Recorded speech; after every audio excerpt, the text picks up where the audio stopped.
নবীর সাহাবী একজন যুবক সাহাবী রাসূলুল্লাহর পিছে সদা সর্বদা নামাজ আদায় করতেন। আর আমার এই নবীর সাহাবীর নাম ও মুসলমান হযরত সালাবা রাদিয়াল্লাহু তাআলা, জোরে জোরে বলেন মারহাবা। নাম কি? হযরত সালাবা রাদিয়াল্লাহু তাআলা, জোরে বলেন না মারহাবা। নবীর প্রিয় সাহাবী একজন যুবক। যুব সমাজের উদ্যোগে আজকের মাহফিল, যুবকদের ওয়াজ করে আসি, তারপরে দেখব অন্যদিকে। আস্তে আস্তে কোরআন থেকে সব আলোচনা আসবে, বাইর হবে। হযরত সালাবা রাসূলুল্লাহর পিছে নামাজ আদায় করে রে, নবীর পিছে সালাত আদায় করে, আমার নবীর পিছে নামাজগুলো আদায় করে আমার সাহাবী।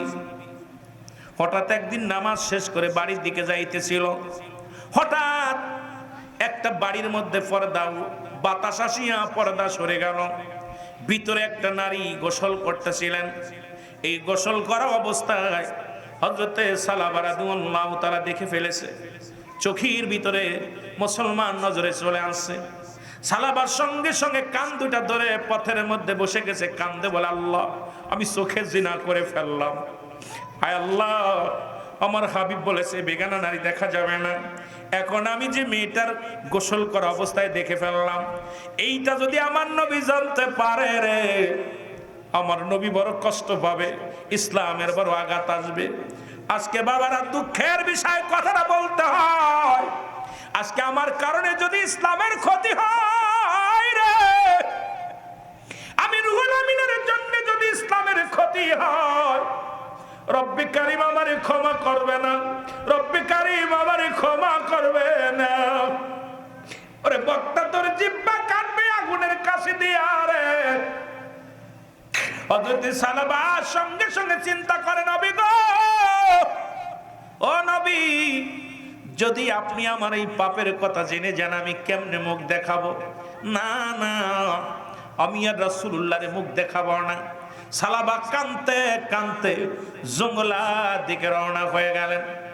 কটা দিন পার হয়ে গেল, সালাবা সারাদিন পাহাড়ে উঠে কান্দার কয়, রব্বে কারীম, আদম নবী কেঁদেছিল, আমার সাথে পড়েন, রব্বানা জালামনা আনফুসানা ওয়া ইল্লাম তাগফির লানা ওয়া তারহামনা লানাকুনান্না মিনাল খাসিরিন। আমার সাথে জোরে জোরে পড়েন, রব্বানা জালামনা আনফুসানা ওয়া ইল্লাম তাগফির লানা ওয়া তারহামনা লানাকুনান্না মিনাল খাসিরিন।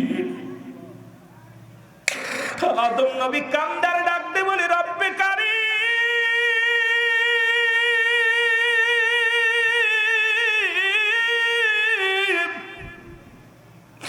আমি আদম জালিমদের অন্তর্ভুক্ত হয়ে গেছি, আমারে তুমি ক্ষমা করে দাও। ও নবীর উম্মতের কয়দিন কাঁদছো রে? আজকে কুরআনুল কারীমের মাহফিলে বইয়া একটু চোখের পানি ছেড়ে দাও রে, হাসি ছেড়ে দাও, তামাশা ছেড়ে দাও, এই ময়দানে বইয়া একটু চোখের পানি গুলো ছেড়ে দাও। রব্বে কারীমের ডাক দে, বলো, রব্বে কারীম,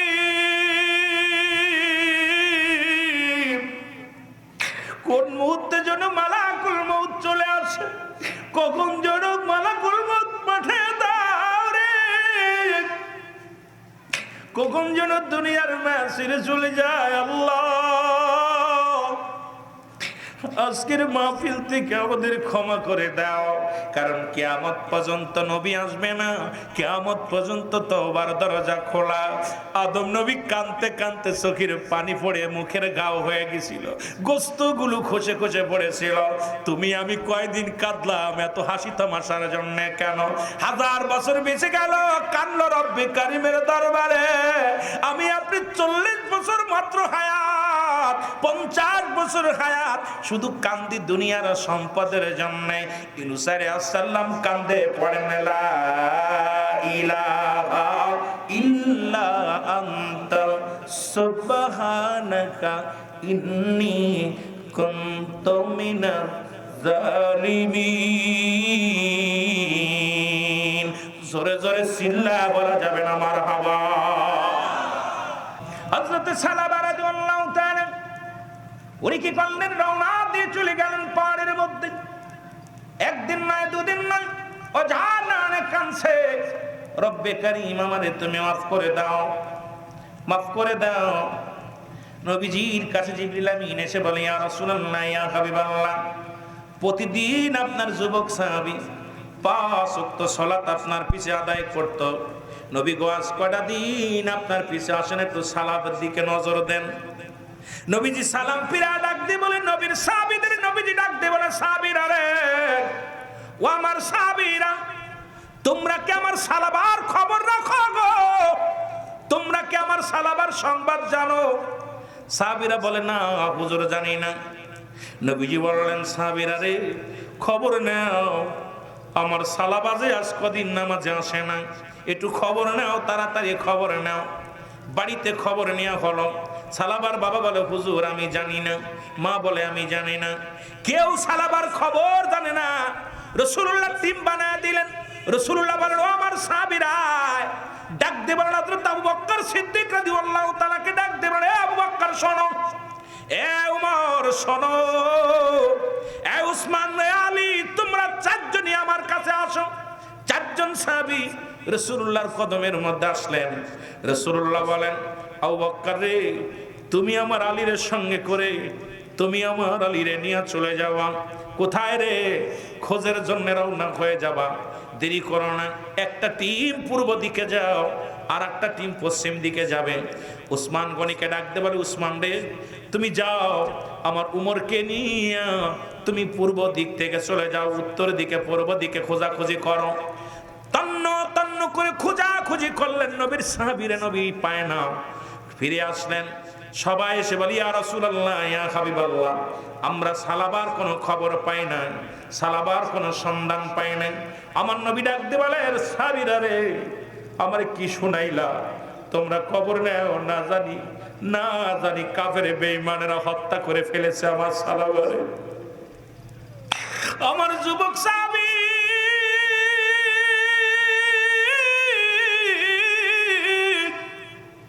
না জানি আমার সাহাবীরে হত্যা করে মেরে ফেলেছে।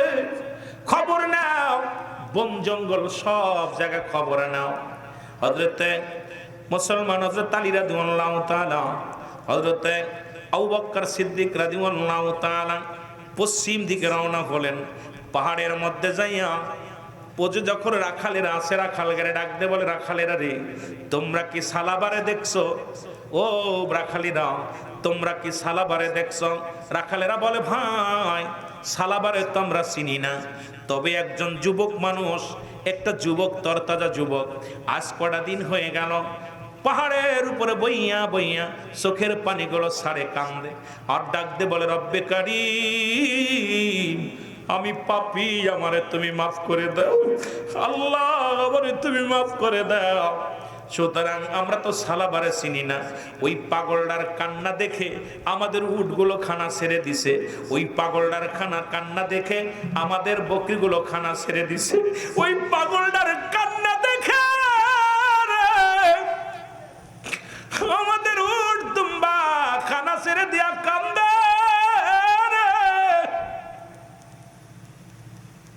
হযরত আলী বলে, ভাই আবু বকর রে, চলো যাই, নিশ্চিত আমাদের সালাবা, কারণ সালাবার কান্দন দেখে রে বনের পশুগুলো খানা ছেড়ে দিছে। ও মুসলমান শুনে নাও, রাখালদের কমান্ডার এসে বলে, ভাই তোমারে তো চিনি না, তবে আমরা ওর কান্না দেখে দেখে হাঁটতে পারে না রে, জমিনের মধ্যে দুলে দুলে পড়ে যায়, পাহাড়ে উঠতে পারে না। সকালবেলা পাহাড়ে ওঠে, সারাদিন রাত 24 ঘন্টা ওই কান্দনগত সাহাবী, যার নাম কান্দনগত সাহাবী।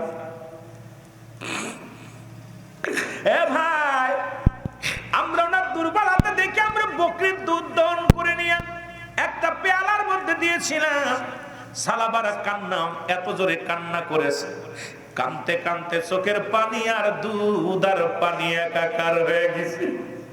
একটু পানিও পান করে নাই, একটু দুধও পান করে নাই। ওনার এত কান্না আমরা জীবনে কোনোদিন দেখি নাই। হযরত মুসলমান হযরত আলী রাদিয়াল্লাহু তাআলা ডাক দিয়ে বলে, ভাই আবু বকর রে, তাড়াতাড়ি চলো, নিশ্চিত আমাদের সালাবা। চলে গেলেন মুসলমান পাড়ে, যা দেখে সালাবা সিজদার মধ্যে পড়ে কান্দার বলে, রব্বে কারীম,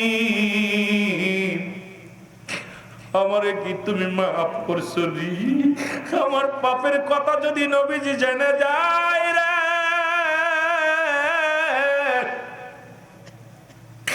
আমার পাপের কথা যদি আমার রব্বে কারীম যদি আমার হাবিবরে জানায় দেয়, আমি কেমনে মুখ দেখাইব রে? আমি ইসলামের মধ্যে থেকে এত বড় অপরাধ করলাম, রব্বে কারীম কে আমারে মাফ করছে এই বলিয়া কাঁদতে লাগলেন। পিছন থেকে যাইয়া হযরত আবু বকর সিদ্দিক ডাক দেয়, সালাবা রে, ও সালাবা। সালাবা সিজদা উঠাইলেন, উঠায় বলে, ভাই আবু বকর আপনি আইছেন? বলে, হ্যাঁ আমি আইছি। বলে, আবু বকর রে, আগে বলো রে, ও ভাই আবু বকর, ও ভাই আলী, আগে বলো আমার পাপের কথা কি আমার নবী জেনে গেছে? জোরে জোরে চিল্লায় বলা যাবে না আল্লাহু আকবার। রে আমি পাপী অপরাধী মাওলা, তোমার দয়া চাই। বলেন আমি পাপী। যারা পাপ করছেন তারা বলবেন, যাদের পাপ নাই তার দরকার নাই। আমার দেশে এক মন্ত্রী দেখছেন, এক মন্ত্রী কিছুদিন আগে দেখছিলাম, বলছে আমি আমিন বলি না, কারণ আমি কোনো পাপ করি নাই। ওর জুতা দিয়ে পিটানোর দরকার। কত বড় ফিরাউনের বংশ, ফিরাউনের বংশ বলছে আমি পাপ করি নাই, আমি আমিন বলবো না। কত বড় বদ দেখছেন। নবী সাহাবীরা জান্নাতের সংবাদ শুনেও চোখের পানি ফেলে কাঁদছে। রাসূলুল্লাহ 10 জন সাহাবীকে জান্নাতের সংবাদ দিয়েছিল, তারাও আল্লাহরে কেঁদেছে শুধু কবরের ভয়ে, মরণের ভয়ে। আর ওই বদমাইশ আমার দেশের মন্ত্রী বলতেছে আমি কোনোদিন আমিন কইতাম না, আমি কোনো পাপ টাপ করিনি। আমার মুখী রাসূলের সুন্নাত নাই, দাড়ি নাই। ও মুখী নাই, দাড়ি, যার নাম ফিরাউনের বংশধর, সে কয় আমি পাপ করি নাই।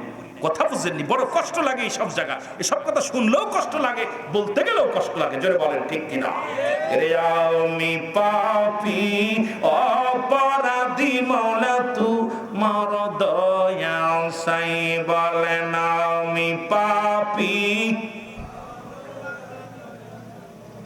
এর তুমি যদি না করো দয়া,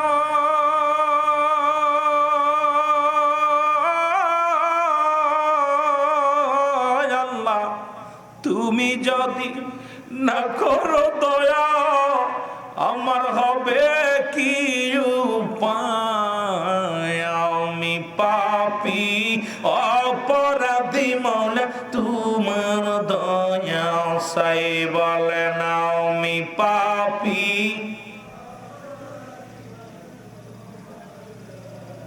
ওই আমি কোন দিন জন পড়িব ধরা,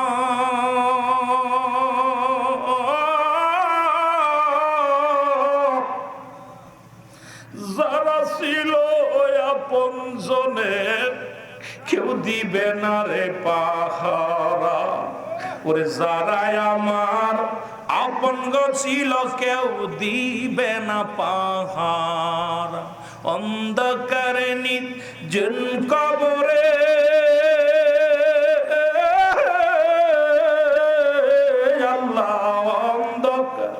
নির্জন কবরে থাকবো আমি কেমনে?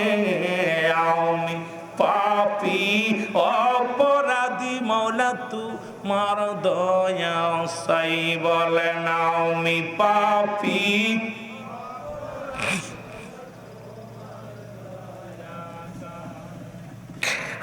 আমি জনম ভরে করছি অপরাধ,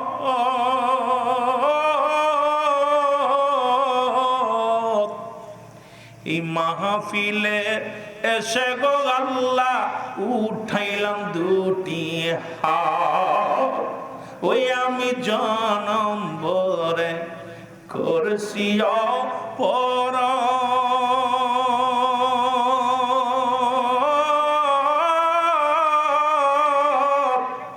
এই মাহফিলে এসে গো আল্লাহ উঠাইলাম দুটি হাত, ক্ষমা করো পাপী আমি আল্লাহ, ক্ষমা করো পাপী আমি, করুণা চাই তোমারি, বল পাপী আমি, করুণা চাই তোমারি, আমি পাপী। আরো জোরে বলেন আমি পাপী। এ দুনিয়ার মুসলমান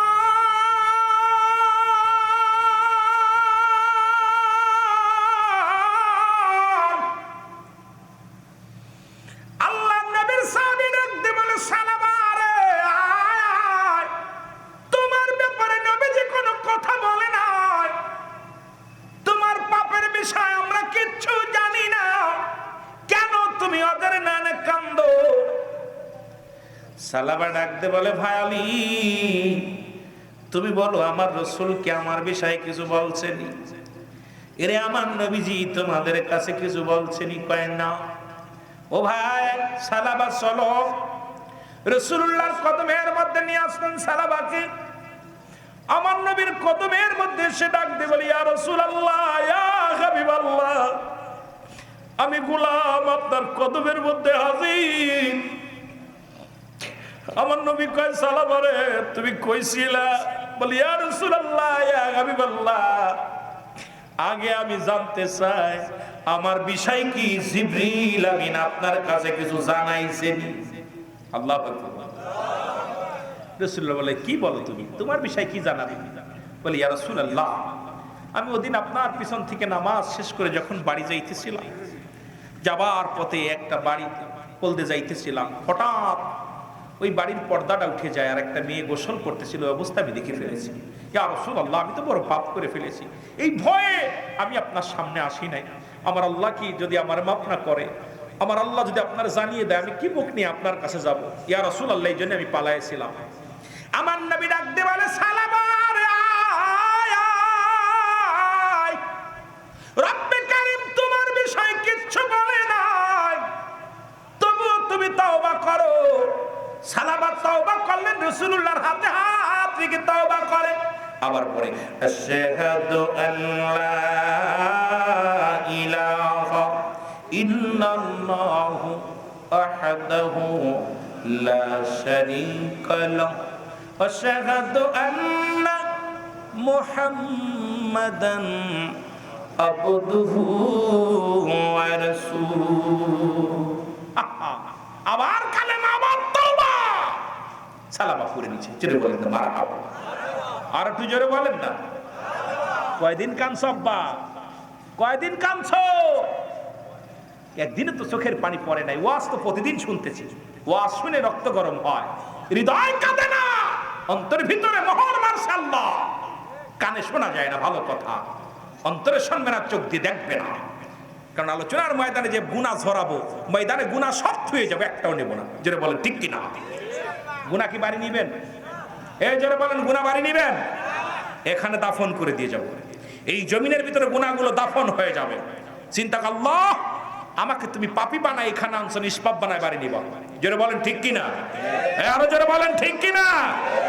নিয়ত করছেন? নিয়ত করছেন সবাই? হাত উঠান দিয়ে নিয়ত করছেন? আল্লাহ কবুল করে, জোরে বলেন আমিন। আমার বন্ধুগণ, আমার গভীর মনোযোগ। রাসূলুল্লাহ তওবা করা দিলেন, কালেমা পড়া দিলেন। রাসূলের কাছে বসে বসে সালাবা চোখের পানিগুলো ছেড়ে কাঁদতে লাগলেন। এমন সময় সালাবা বলে ইয়া রাসূলুল্লাহ, ইয়া হাবিবাল্লাহ, আমার পিছনের রগের কাছে যেন কেমন পিপিলিকা যেমন হাঁটে, ঠিক সেমন মনে হচ্ছে। পিছনের রগের কাছে যেন কেন?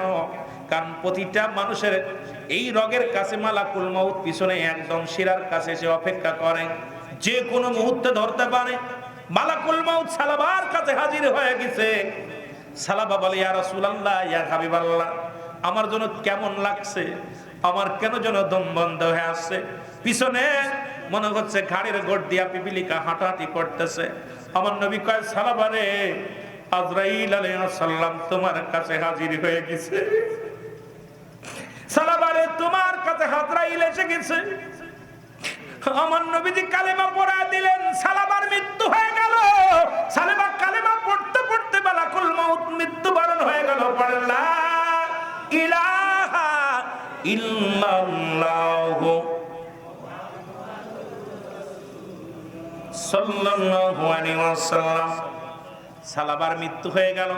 আমার নবীজি নিজের চোখ দিয়ে দরদর করে পানি ছেড়ে দিলেন। সাহাবীরা আসলেন, নবীজি বলেন আমার সাহাবীরা রে, আমার সালাবারে সুন্দরভাবে গোসল করাও, আজকে আমি নিজেই জানাজা পড়বো। আমার সালাবার সবাইকে ঘোষণা করে দাও আমি নবী ইমাম হব, তোমরা আমার সালাবার মুসল্লি হবে গো। সবাই জানাজার জন্য প্রস্তুতি নাও। সালাবার গোসল করানো হলো, কাফন করানো হলো।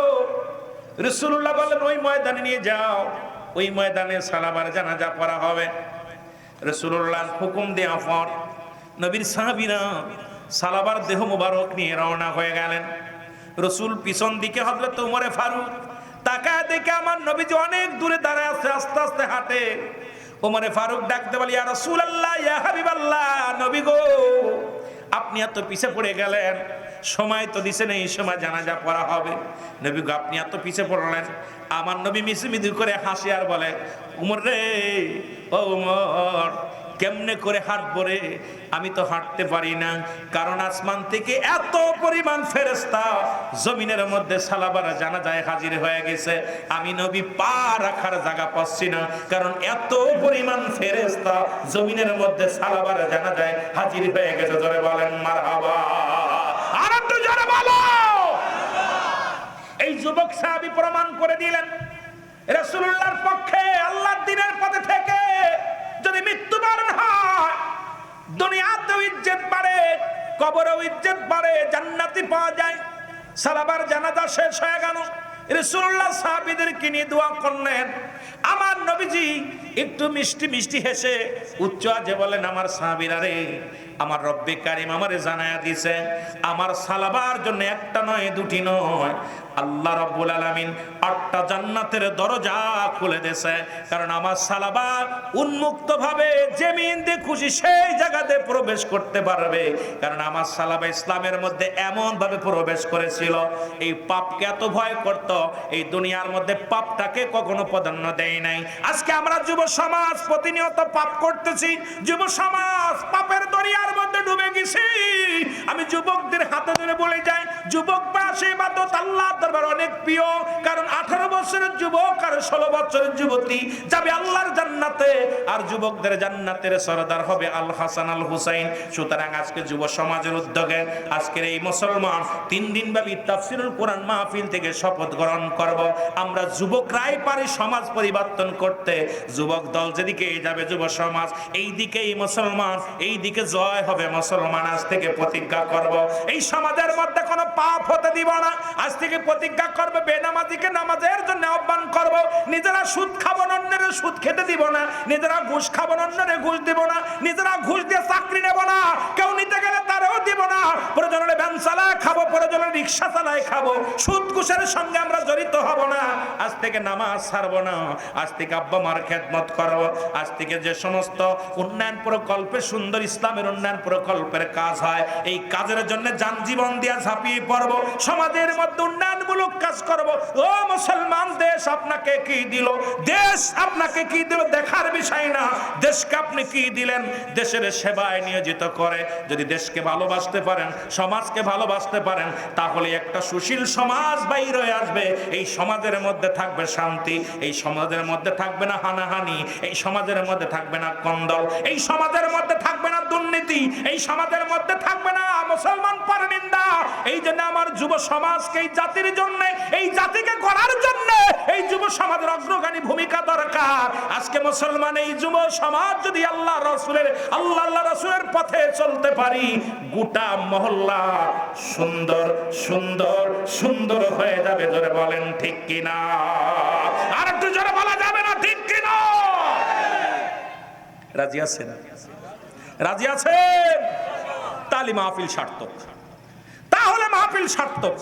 কারণ আমরা যুব সমাজ, মুরব্বীরা কি পারবে, তাতে বয়স হয়ে গেছে। এখন আপনি যুবক মানুষ, আপনাকেই কাজ করতে হবে। আর আমাদের এইটা দেখে অনেক মুরব্বীরা পরিবর্তন হবে। দেখবে আহারে আমার সমাজে যুবকরা গান বাজনায় নাই, সিনেমা থিয়েটারে নাই, বেপর্দা নারীর সঙ্গে নাই। আমার যুব সমাজ আল্লাহ রাসূলের জন্য পাগল, দিনের পথে পাগল। একটা অবিবাহিত নারী তার সহযোগিতা এক গরিব অসহায়ের পাশে দাঁড়াইতেছে। রাস্তাঘাট আমি দেখে আসছি, আপনি আশ্চর্য হয়ে যাবেন। ওই আপনার গেছিলাম পার্বতী চট্টগ্রামে, আমি আলোচনার ময়দান আমাদের থেকে মনে হয় 7 কিলো 8 কিলো দূরে। মাহফিলের যুব সমাজ ওরা নিজ হাতে মাটি কেটে রাস্তা বাচ্ছে। আমি গেছি, কচ্ছে হুজুর আমরা এই 1 মাস ধরে মাহফিলের জন্য নয়, একটা মাস এই রাস্তা কেউ করে নাই। আমরা পাহাড়ি অঞ্চল যেতে পারি না। আমরা যুব সমাজ প্রতিনিয়ত আমরা সকাল ফজরের নামাজ পড়ে চলে আসি, 10টা 11টা পর্যন্ত মাটি কাটি, কেটে কেটে রাস্তা বানিয়েছি, এত সুন্দর। আমি আশ্চর্য হয়ে গেলাম। কয় ভাই তোমাদের চেয়ারম্যান মেম্বার নাই? কয় হুজুর আমাদের দরকার নাই, আমার ভাইয়েরা চলবে, এই মাটির মধ্যে যারা চলবে সব তো হবে হুজুর। আমি কাহা, আল্লাহ তোদের হায়াতের মধ্যে বরকত দান করুক। এই সমাজকে পরিবর্তন করতে হলে যুবকদের অগ্রগামী ভূমিকা পালন করার দরকার আছে কিনা? আরো জোরে বলেন, আছে কিনা? ও দেশের ভাই রে বল না কোথায় যাই রে, একটু শান্তি বলো কোথায় গেলে পাই রে। ও দেশের ভাই রে বল না কোথায় যাই রে, একটু শান্তি বলো কোথায় গেলে পাই রে। চারিদিকে দেখি শুধু নাই কিছু নাই রে। ও দেশের ভাই রে বল না কোথায় যাই রে, একটু শান্তি বলো। পাম্পে তেল নাই, মরিচি ঝাল নাই, নবাব বাড়ি নবাব নাই, যুবকের কাম নাই। চারিদিকে দেখি শুধু নাই কিছু নাই রে, চারিদিকে দেখি শুধু নাই কিছু নাই রে। ও দেশের ভাই রে বল না কোথায় যাই রে, একটু শান্তি বলো কোথায় গেলে পাই রে। শান্তি পেতে হলে মসজিদিতে আয় রে, শান্তি পেতে হলে মাহফিলে আয় রে, শান্তি পেতে হলে পর্দা মেনে চল রে, শান্তি পেতে হলে কোরআন মেনে চল রে, শান্তি পেতে হলে হাদিস মেনে চল রে। জয় বলেন ঠিক কিনা? সুতরাং হায় হায়, আলোচনা কি আগাবো না? 12টা বেজে গেছে, 12টা বেজে গেছে। বলতেছিলাম ওই 5টা গুণের গুণান্বিত, এইটা বলে আমি শেষ করব। মনে আছে? মনে আছে? আমি বলছি আপনাদেরকে একটা বিষয়ের উপর কথা বলতে গেলে অনেক সময় লাগবে। এর মুঠভাট 2-1 ঘন্টায় আপনাদেরকে কিছু দিতে পারবো না। এই জন্য আমাকে দরকার ইশার পর থেকে প্রতিদিন 3 দিন ব্যাপী আমি বলবো বক্তাদেরকে, কমিটিকে বলবো 3 দিন 3টা বক্তা উঠাবেন। ওই ঈশান নামাজ পড়ে 3 ঘন্টা 3.5 ঘন্টা একাধারে একটা বিষয়ের উপর আলোচনা করলে আমার ভাইয়েরা কিছু পাবে, সমাজের মধ্যে কিছু দিতে পারবেন। আপনি সাবজেক্ট আজকে যা করছেন এই কাজ করবেন না, সাবজেক্ট ধরাই দিবেন। বলেন ভাই আপনি এই বিষয়ে কথা বলেন, ভাই আপনি এই বিষয়ে কথা বলেন, ভাই আপনি এই বিষয়ে কথা দেখবেন। ওই বিষয়ের উপরে এবছর 3 জন 3 বিষয়ে কথা বলবে, আগামী বছর 3 জন 3 বিষয়ে কথা বলবে, তারপরের বছর 3 জন 3 বিষয়ে কথা বলবে। প্রতিটা আমাদের পরিপূরক হয়ে যাবে। জোরে বলেন ঠিক কিনা? আমি আজকে যেটা করলাম আগামী দিনে ওই বক্তা যে এটাই করে তাহলে তো লস। এই জন্য আমাদেরকে বিষয়ভিত্তির উপরে আপনারা একটু নজর দিবেন। আপনার মাহফিল কমিটির ভাইদের কাছে আমার করজোরে দাবি থাকবে, একটা বিষয়ের উপরে বক্তাদেরকে সাবজেক্ট দিয়ে দিবেন, যেই সাবজেক্টের উপর আলোচনা করেন। কারণ আমাদের যেটা প্রয়োজন সেই সাবজেক্টের উপরে কথা বললে দেখবেন না সমাজ প্রতিদিন আমার ভাইয়েরা কিছু শিখতে পারবে। যারা বলেন ঠিক কিনা? মনে হচ্ছে ভাইয়েরা মনে এই পক্ষে না, আপনারা আমার কথার পক্ষে না। আপনি পরামর্শ দিতেছি, মানা না মানা আপনাদের ব্যাপার। কি কন? 5টা গুণাগুণ। ও যুবক, কয়টা গুণ? রাসূলের বাবা, রাসূলের মা, রাসূলের বাবার নাম আব্দুল্লাহ। নাম কি? আব্দুল্লাহ। মার নাম কি? আমিনা। এই আমিনার ভিতরে ছিল 5টা গুণ। কয়টা গুণ? জোরে বলেন কয়টা গুণ? বাদশাহ মুসলমান শুনে নাও, যিনি অদ্য পৃথিবীর খলিফা। এ মুসলমান শোনো, এই মুসলমান এই সিংহাসন যারা দান করেছিল বাদশাহ পয়গম্বর সুলাইমান। সুলাইমান এই 5টা গুণের নারী তালাশ করেছিল, পেয়েছিল 4টা গুণের নারী, 1টা গুণ পায় নাই। সারা পৃথিবী ঘুরে মাত্র 4টা গুণের নারী পেয়েছে। আমি আপনাদেরকে যারা বিয়ে করেন নাই একটু হাত তুলে দেখান, যারা বিয়ে করেন নাই, যারা বিয়ে করেন না একটু হাত তুলে দেখান কারা কারা বিয়ে করেন নাই। এই বিয়ে করো নাই কিনা কিনা হাত তোলো।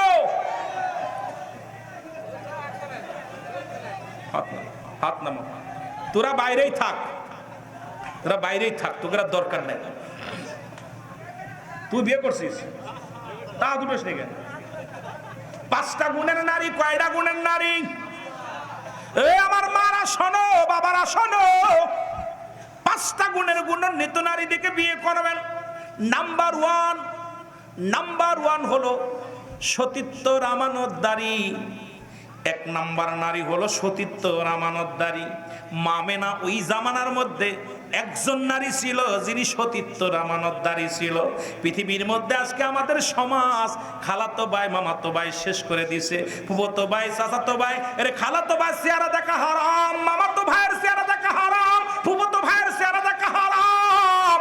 আমার দেশে এখন খালাতো ভাই মামাতো ভাই ফুফাতো ভাই চাচাতো ভাই, আমি আপনাদের পায়ে ধরে বলে যাই, ইসলামের বিধান যদি মানেন, খবরদার ফুফাতো বোনের সঙ্গে ফুফাতো ভাইয়ের মিলতে দিয়েন না, চাচাতো ভাইয়ের সঙ্গে মিলতে দিয়েন না, চাচাতো বোনের সঙ্গে চলাফেরা করতে দিয়েন না। এদের চেহারা দেখা হারাম, হারাম, হারাম। আজকে একটা ফ্যামিলির মধ্যে পর্দা নাই, ওয়াজ করে হবে কি, আর এই তাফসীর মাহফিল করে হবে কি, আর পর্দার বিধান তো নাই। এগুলো সব শেষ, জাতি এখন সর্বনাশের পথে। জোরে বলেন ঠিক কিনা? কোন মুক্তি বলতে পারবে না ফুফাতো ভাই মামাতো ভাই দেখা যায়, সম্পূর্ণ হারাম, হারাম। আমার বাবার আমার 1 নাম্বার আমানত পছন্দ সতীত্ব আর আমানতদারি।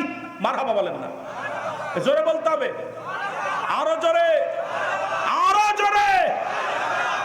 1 নাম্বার হলো সতীত্ব আর আমানতদারি। 2 নাম্বার হলো, এই কথাগুলো বলতে গেলেও কষ্ট হয়, আমার দেশে ক্লাস 6 এর মেয়েরাও চলে যাচ্ছে অন্যের হাত ধরে। এরে বাবা রে বাবা, কি একটা ভয়ঙ্কর জামানায় আসলাম। সতীত্বর আমানতদারি কন্যা যিনি হবে, এই তো পৃথিবীর মধ্যে রব্বুল আলামিন ঘোষণা করে দিছে, ওই নারীর জান্নাতের মধ্যে আল্লাহ রব্বুল আলামিন পর্দা ছাড়া দেখা দিবে। দেখা দিয়ে ডাকতে বলবে, সতীত্ব আমানতদারি মেয়েদের কত দাম। আরে ইসলাম মানিয়া যে নারীরা সতীত্বর আমানতদারি, আমার মহারাজকে যারা ওয়াজ শুনতেছো, তোমরা যদি ইসলামের বিধান মেনে যদি সতীত্ব রক্ষা রেখে সতীত্বর আমানত খেয়ানত না করে স্বামীর সংসার করতে পারো, একমাত্র স্বামী ব্যতীত তোমার ইজ্জত আর অন্যর কারোকে বিলিয়ে দাও নাই। আল্লাহ রাব্বুল আলামিন যখন জান্নাত দিবে রে, ওই জান্নাতের ভিতর রব্বে কারীম সতীত্ব নারীদের সামনে যায় হাজির হয়ে যাবে, ডাকতে বলবে, ও দুনিয়ার নারীরা রে শোনো, তোমরা তোমার স্বামীর আমানত নষ্ট করো নাই, অন্যর কাছে বিলিয়ে দাও নাই, সতীত্বর আমানতদারি রক্ষাকারী নারীরা, আমি রব্বে কারীম তোমাদের সঙ্গে জান্নাতে দেখা দিব। জোরে জোরে চিল্লায়া বলা যাবে না মারহাবা। আমরা নবীকে মানি কে কে? একটু হাত তোলেন। নবীকে ভালোবাসেন কে কে? আমার নবীর কাছে 1 নাম্বার প্রিয় ছিল নামাজ। কি ছিল প্রিয়? নামাজ। এই সারা জীবন 16 বছর ওয়াজ হচ্ছে, একটু আস্তে আস্তে আগায়। বলতেছিলাম রাসূলুল্লাহর কাছে 1 নাম্বার প্রিয় ছিল কি?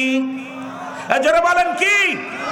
এখন আপনি যে ধর্মের মুসলমান, যে গোষ্ঠীর মানুষ হন না কেন, আমলি হন দুঃখ নাই, বিএনপি হয় দুঃখ নাই, জামাত ইসলাম করেন দুঃখ নাই, তরিকাপন্থী হন দুঃখ নাই, তাবলিগ হন দুঃখ নাই, কারণ আপনি মুসলমান। সবচেয়ে বড় পরিচয় আপনার মুসলমান। নামাজ এবং কাফেরদের মধ্যে পার্থক্য হলো নামাজ। আপনি নামাজ পড়েন না, আপনি মুসলমান হিসেবে গণ্য হতে পারেন না, কারণ এই নামাজ রাসূলুল্লাহর কাছে 1 নাম্বার ছিল প্রিয় নামাজ। আপনার আমার কাছে 1 নাম্বার প্রিয় হওয়া লাগবে নামাজ। যখনই আপনি কালেমা পড়েছেন, লা ইলাহা ইল্লাল্লাহু মুহাম্মাদুর রাসূলুল্লাহ, জোরে জোরে চিল্লায়া বলা যাবে না সাল্লাল্লাহু। এখন 1 নম্বরে কালেমা, 2 নম্বরে নামাজ। কালেমা যেহেতু পড়ছেন, ঈমান আনছেন, সঙ্গে সঙ্গে নামাজ, ঠিক কি না? আরো জোরে বলেন, সঙ্গে সঙ্গে কি? আরো জোরে বলেন কি? সঙ্গে সঙ্গে আপনার জন্য নামাজ। এখন আপনি ঈমান আনছেন, নামাজ কাজা দিবেন, নামাজ ছেড়ে দিবেন, এমন কোন ইখতিয়ার আপনার নাই। যেহেতু 1 নম্বরে কালেমা, ও মুসলমান, 2 নম্বরে নামাজ, 3 নম্বরে রোজা, 4 নম্বরে যাকাত, 5 নম্বরে হলো হজ। হজ যাকাত যেটা হলো ধনীদের জন্য। আপনি গরিব মানুষ, কালেমা পড়ার সঙ্গে সঙ্গে আপনার উপরে নামাজ ফরজ হয়ে গেছে। সাবালক থেকে নাবালক থেকে যখন সাবালক সাবালিকা হয়ে গেছেন, সঙ্গে সঙ্গে আপনার উপরে নামাজ ফরজ। এই নামাজ ছাড়ার কোনো ইখতিয়ার আল্লাহ রাব্বুল আলামিন দেন নাই। জোরে বলেন ঠিক কি না? এখন রাসূলুল্লাহর কাছে 1 নাম্বার প্রিয় ছিল নামাজ। কি ছিল?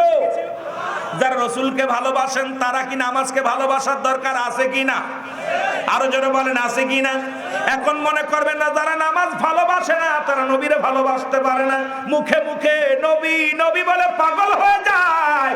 আজান দিলে বেটা টিভির সামনে থেকে ওঠে না, আজান দিলে মাঠে চলে যায়, আজান দিলে অন্যদিকে চলে যায়। তার মানে বুঝতে হবে সে কালেমার গুরুত্ব দেয় নাই, নবীজির উপরে গুরুত্ব দেয় নাই, নামাজের উপরে গুরুত্ব দেয় নাই। কারণ নামাজ সর্বপ্রথম যেহেতু কালেমা পড়েছেন, আপনার জন্য নামাজ ফরজ। ও মুসলমান শুনে নাও, রাসূলুল্লাহর কাছে 2 নাম্বার পেয়েছিল তার উম্মতগণ। আমি আপনাদেরকে বলে যাই, যদি কোনো বান্দা আজকে শুনে নাও, এ মুসলমান সিরাজগঞ্জের বাবারা আমার শোনো, রাসূলুল্লাহর কাছে 2 নাম্বার পেয়েছিল তার উম্মতগণ। আজকে মানুষ হয়ে মানুষকে কেমনে জবাই করো, মানুষ হয়ে মানুষকে কেমন তুমি আঘাত করো, মানুষ হয়ে মানুষকে হত্যা করো, সবচেয়ে বড় কষ্ট হয়।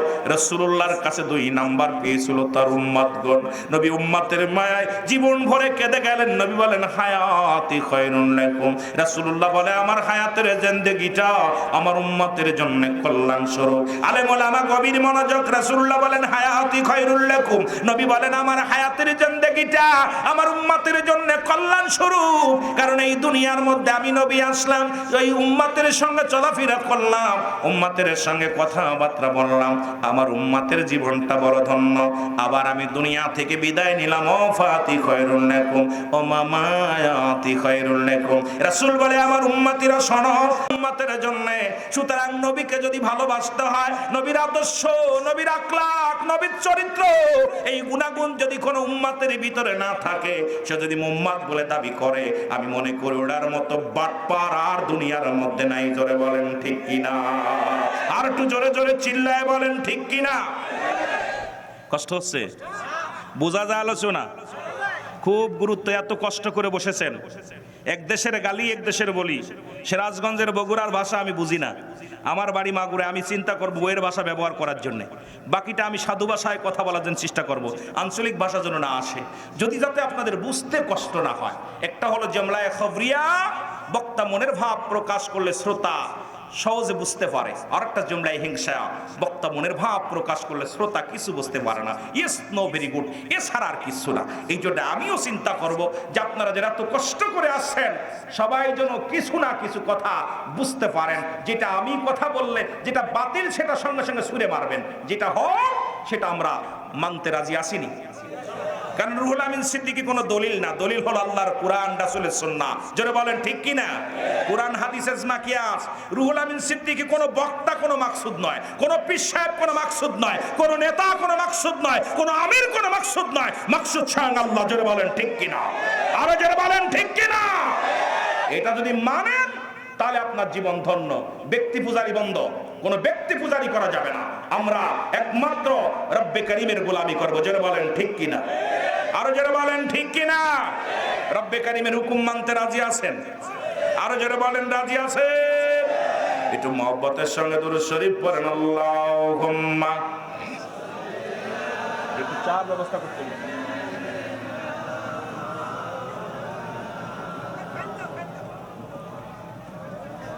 আমাদের আওয়াজ নাই, জোর নাই। ওই যুবক, তোদের ওয়াজ করব ভয় নাই।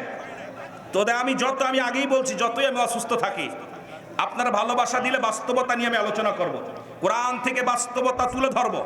কারণ এখন ওয়াজ নাই, ওয়াজের ময়দান সম্পূর্ণ বিনোদন, ওয়াজের ময়দান হাসি রহস্য, ওয়াজের ময়দান বর্তমান সার্কাস হয়ে গেছে।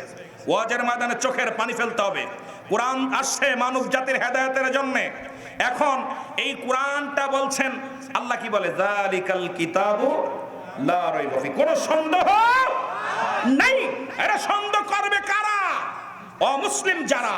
সন্দেহ করবে কারা? বেঈমান যারা, সন্দেহ করবে কারা, মুনাফিক যারা, সন্দেহ করবে তারা, যে সমস্ত নাস্তিকেরা।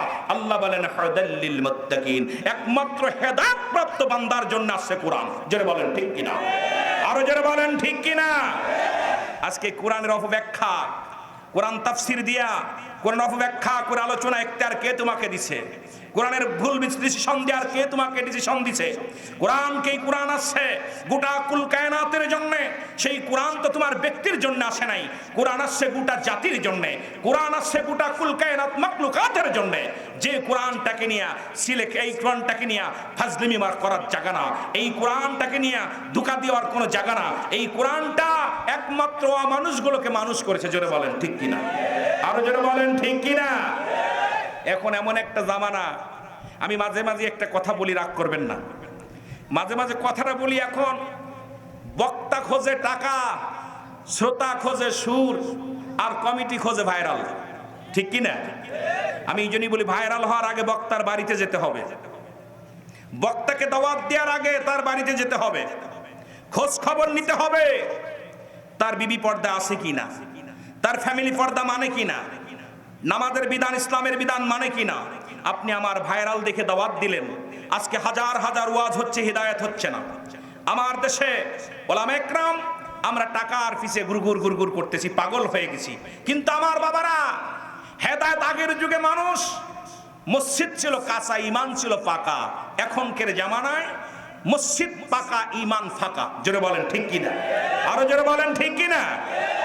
আমি দুঃখের সাথে আমার বলতে হয়, অনেক আলেমের বাড়িতে গেছি, দেখছি বিবি বেপর্দায়, বাড়ির ভিতরে পর্দা নাই, পর্দার বিধান নাই, আবার বাইরে যে আলোচনা করে পাগল বানায় ফেলে মানুষ।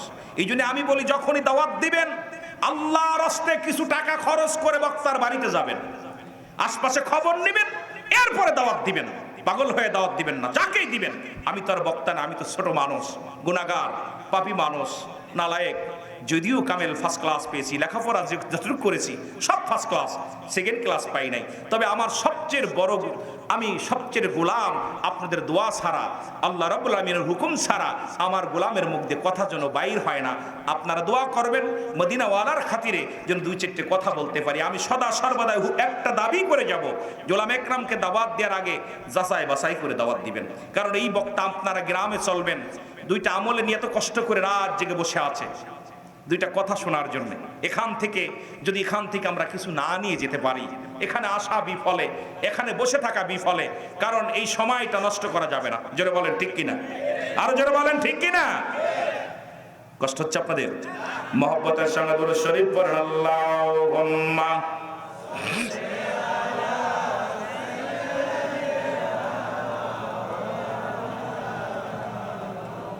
ওয়ালা আলি সাইয়্যিদিনা। এ দুনিয়ার মুসলমান,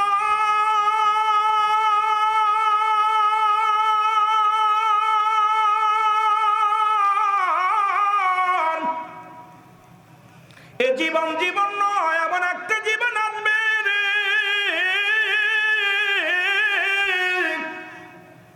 যে দেশে গেলে মানুষের বিচার হয়, যে দেশে গেলে মানুষের হিসাব হয়, যে দেশে গেলে মানুষ আর কোনোদিন ফিরে আসে না। কত টাকাওয়ালা, কত বাড়িওয়ালা, কত এমপি, কত মন্ত্রীরে দেখলাম। এই দুনিয়ার মধ্যে কতই না আমার করে গেল। এই দুনিয়ার মায়া ছেড়ে সবাই বিদায় হয়ে গেল। বাবারে, দুনিয়ার মধ্যে এই জন্য আমি বলি, কার জন্য তুমি সুদ খাও, কার জন্য তুমি ঘুষ খাও, কার জন্য ক্ষমতার বাহাদুরি করো, কার জন্য তুমি মস্তানি করো। এই দুনিয়ার সম্পদ তুমি গড়লাও, এই দুনিয়ার সম্পদ খাবে লোকে, তোমার দেহ খাবে পোকে। জোরে বলেন ঠিক কিনা। এত মস্তানি আসে কই থেকে? জীবনের প্রথম তুমি কাপড় পরেছ অন্যর হাতে, শেষ কাপড়টাও পরবা অন্যর হাতে। এত মস্তানি আসে কই থেকে রে বাবা? ঠিক কিনা? জীবনের প্রথম কাপড় পরেছেন আপনি নিজের হাতে না অন্যর হাতে? যেটা বলেন কার হাতে? অন্যর হাতে। হয় মাই নাই, শাশি নাই, খালাই নাই, দাদি নাই, ফুবো নাই, ফুপি আবার শেষ বিদায়ের সময় আপনার গায়ের কাপড়গুলো অন্য মানুষ লাগায় দিবে, আপনার ক্ষমতা নাই। এই তো আপনার জিন্দেগি, এই তো আপনার জিন্দেগি, এই তো আপনার ভরসা, এই তো আপনার মস্তানি। আল্লাহ বলেন কুল্লু মান আলাইহা ফান। আল্লাহ কয় বান্দারে, এও বান্দা শুনে নাও, এই পৃথিবীর মধ্যে যা কিছু আছে সব কিছু আমি চূর্ণ বিচ্ছিন্ন করে দিব। খুব খেয়াল। আল্লাহ বলে বান্দারে, এই দুনিয়ার মধ্যে যা কিছু আছে গো, এই জমিনটা আমি পুরো তামা বানায়া দিব। এই জমিনের মধ্যে যত পানি আছে সমস্ত পানিগুলো আমি পুরো ছাই বানায়া দিব। আহা, কুল্লু মান আলাইহা ফান। সব শেষ। ওয়াজ হলো এটুকু, বেশি দরকার নাই। এ মুসলমান, 3 ভাগ পানি, 1 ভাগ হলো মাটি। আল্লাহ কয় জমিনের পানিগুলো পুরা ছাই বানায় দিব, এই জমিনের মাটিগুলো পুরা আমি তামা বানায় দিব। যেদিন কিচ্ছু বলতে কিচ্ছু থাকবে না, সেদিন থাকবো শুধু আমি আল্লাহ। কে থাকবে? আরো জোরে বলেন, কে থাকবে? আল্লাহ বলে বন্ধুরে শোনো, আল্লাহ বলে শুনে নাও, শুনে নাও। যেদিন সব কিছু চূর্ণ বিচ্ছিন্ন করে দেব, সেদিন থাকবো শুধু আমি থাকবো আমার রাসূলুল্লাহর ভালোবাসা নিয়ে, যাকে রহমতের পেয়ালা দিছে। আমার আগের বক্তা বলছে মা আরসালনাকা ইল্লা রাহমাতাল লিল আলামিন।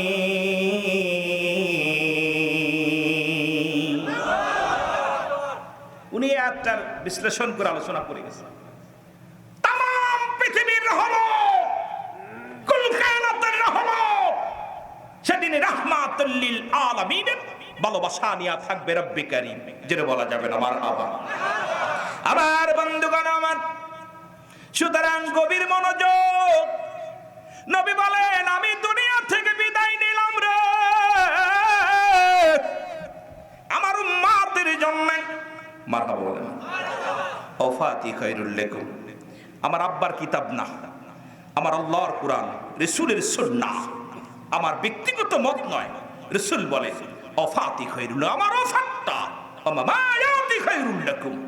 আমার নবী বলেন উম্মতিরা শোনো, আমি নবী দুনিয়া থেকে বিদায় নিলাম আমার উম্মতের জন্য। যদি কোনো উম্মত পৃথিবীর মধ্যে যদি কোনো ভালো কর্ম করে, সঙ্গে সঙ্গে আমি নবী আল্লাহর দরবারে প্রশংসা করি। আল্লাহ, ও আমার আল্লাহ, ওই মাঝবাড়ির জমিনের মধ্যে, মাঝবাড়ি ইউনিয়নের জমিনের মধ্যে অমুক পাগল সাহেব, বিএনপির ভারপ্রাপ্ত অমুক সভাপতি, অমুক সাংগঠনিক সম্পাদক, অমুক গ্রামের অমুক ব্যক্তি, অমুক নেতা, অনেক আলেম তোমার দরবারে শুকরিয়া আদায় করেছে রব্বে কারীম।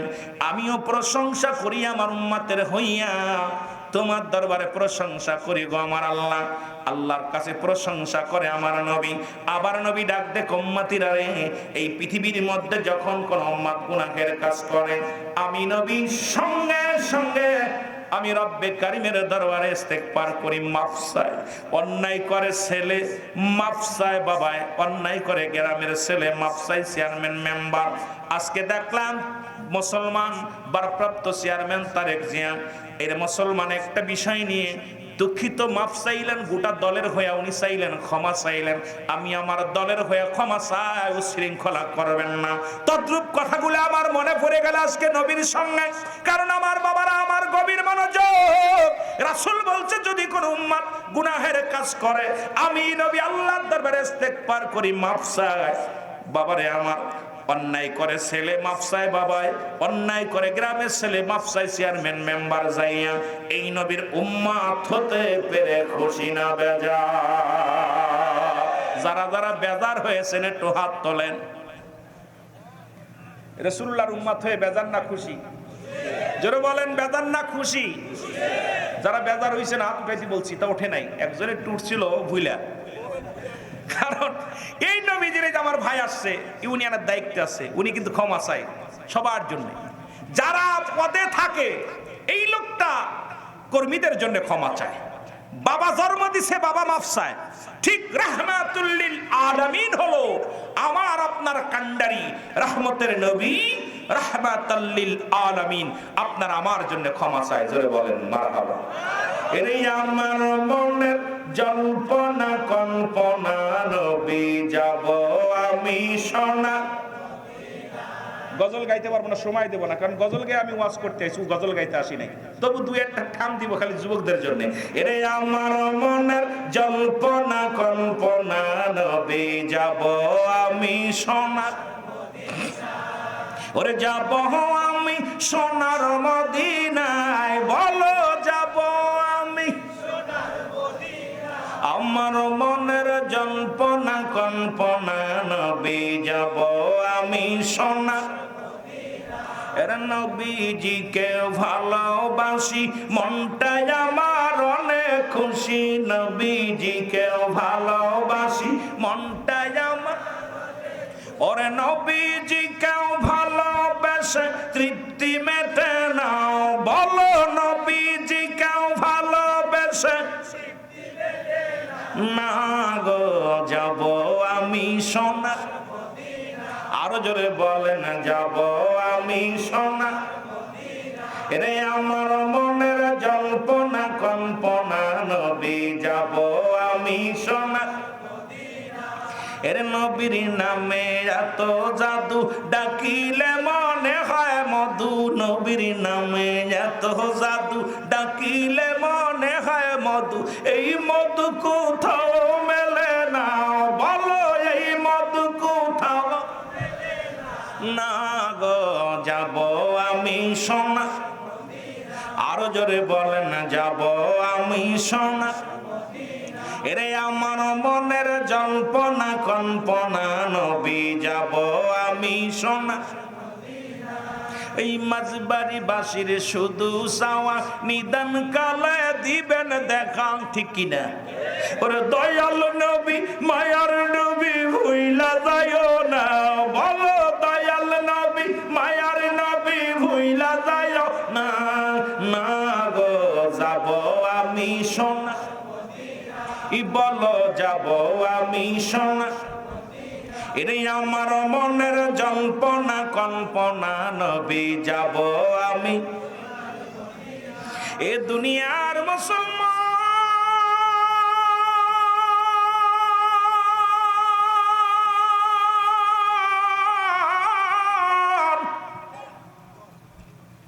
যে কথাগুলো বলতেছি দিলের কান্ডা লাগে শোনো গো। নবীর কাছে 3 নাম্বার পেয়েছিল তার বিবিগণ। কি গণ? আরো জোরে, আরো জোরে। এখন আমরা মুসলমান কেমন উম্মত হইলাম, খালি পরের বউ ভালো লাগে, শালি ভালো লাগে। এ কোন চরিত্র পরিবর্তন করো। এই জন্য 5টা গুণের গুণ না দেখে বিয়ে করো না বাবা। 5টা গুণের নারী যদি বিয়ে করো, এই 5টা গুণের গুণান্বিত নারীর কথা আমি বলে যাব সর্বশেষে বাবা। এর নবীর আব্বা জান খাজা আব্দুল মুতালিবের কলিজার টুকরা আব্দুল্লাহ, এই 5 গুণের নারী বিয়ে করেছিল। যিনি আমার নবীর আব্বা জান, আম্মা জান, আমার নবীর মা। ও মুসলমান, আম্মা জান আমেনা, এর ভিতরে ছিল ওই 5টা গুণের গুণান্বিত। আজকে মাঝবাড়ির বাজানদের বলে যাব, তাফসীর মাহফিল থেকে 5টা গুণের গুণান্বিত নারীদেরকে বিয়ে করবেন। এই গুণগুলো শেষে আমি যদি ভুলে যাই, আমার কাছ থেকে শুনে নিয়ে যাবেন, আমি যেন আপনাদের মাঝে বলে যেতে পারি। রব্বে কারিম যেন দয়া করে। জোরে জোরে চিল্লায় বলো মারহাবা। এর রাসূলুল্লাহর কাছে ছিল 3 নম্বর তার বিবিগণ। আজকে আমরা নিজের বিবি কালো হোক, নিজের বিবি বাইরে হোক, ছোট হোক, যাই হোক না কেন, নিজের বিবিরে জীবন সঙ্গী রে জীবনের চাইতে বেশি ভালোবাসবো, অন্যদিকে নজর লাগাবো না। ও মুসলমান শুনে নাও, শুনে নাও, কারণ রাসূলের আদর্শ যদি তোমার ভিতরে থাকে, জীবনেও অন্য কোন নারীর দিকে তোমার নজর যাবে না। আসলে ইসলামের মধ্যে ঢুকতে পারো না। আল্লাহ বলে ইয়া আইয়ুহাল্লাযীনা আমানু, আল্লাহ যদি বলতি আইয়ুহান নাস, আল্লাহ নাস বলেন, আল্লাহ বলে ইমানদারেরা, বিশ্বাসীরা গো, ও ইমানদার বিশ্বাসীরা শোনো, আদখুলু ফিস সিলমি কাফা। খুব মজার একটা আয়াত সামনে চলে আসলো। আল্লাহ বলে বান্দা শুনে নাও, পরিপূর্ণভাবে প্রবেশ করে ইসলামের মধ্যে। ইসলামের আবিধানিক শাব্দিক অর্থ হলো 80 থেকে 82টা। এখন এই একটা আয়াতের তাফসীর যদি কোনো আলেম করে, সমাজ পরিবর্তন হয়ে যাবে। আমার মন বলে সমাজ পরিবর্তন করার জন্য এই একটা আয়াতই যথেষ্ট।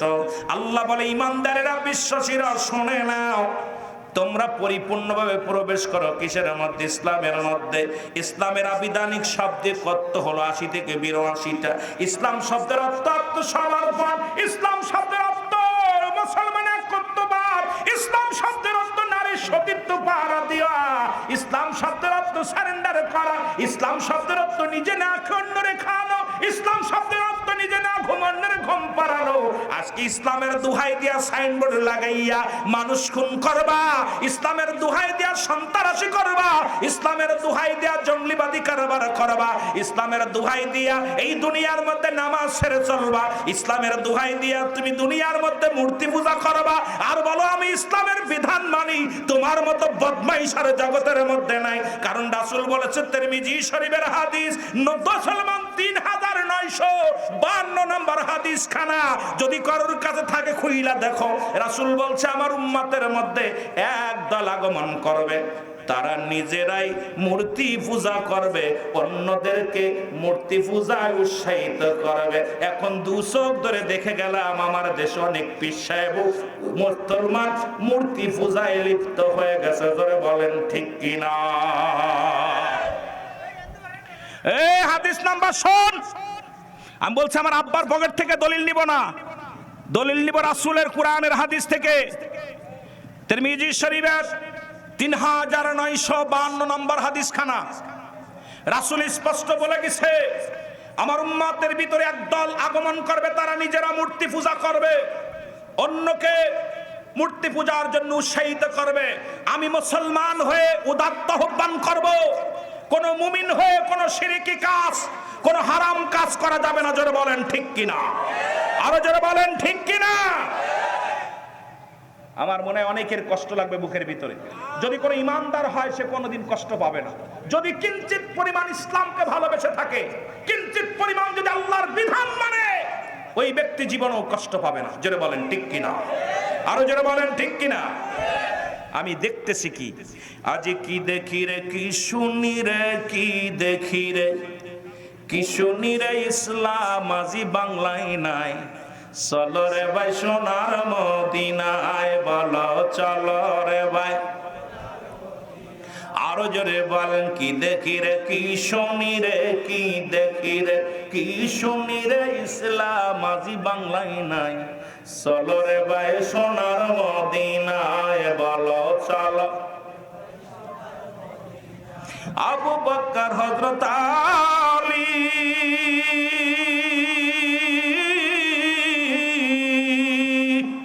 ওরে ইসলামের জন্য জীবন দিয়া গেল রে বলি। সেই রাসূলের সাহাবীদের ইসলাম আজি খুঁজি আমরা দুনিয়ায়। চলো রে ভাই সোনার মদিনায়, বলো চলো রে ভাই। আরো জোরে বলেন কি দেখি রে, কি শুনি রে, কি দেখি রে, কি শুনি রে, ইসলাম আজি বাংলায় নাই। চলো রে ভাই সোনার মদিনায়, বলো চলো রে ভাই। নারী আজি পর্দা ছেড়ে চলে সারা রাস্তায় ঘরে, ওগো নারী জাতি পর্দা ছেড়ে চলে তারা রাস্তায় ঘরে। সমাজেতে দুর্নীতি রাজনীতিতে সমাজেতে দুর্নীতিতে বারবার আর চ্যাম্পিয়ন হয়। চলো রে ভাই সোনার মদিনায়, বলো চলো রে ভাই, আরো জোরে বলেন চলো রে ভাই সোনার মদিনায়। আজ কি দেখি রে কি শুনি রে, কি দেখি রে কি শুনি রে, ইসলাম আজি বাংলায় নাই। চলো রে ভাই সোনার মদিনায়, বলো চলো। এ দুনিয়ার মুসলমান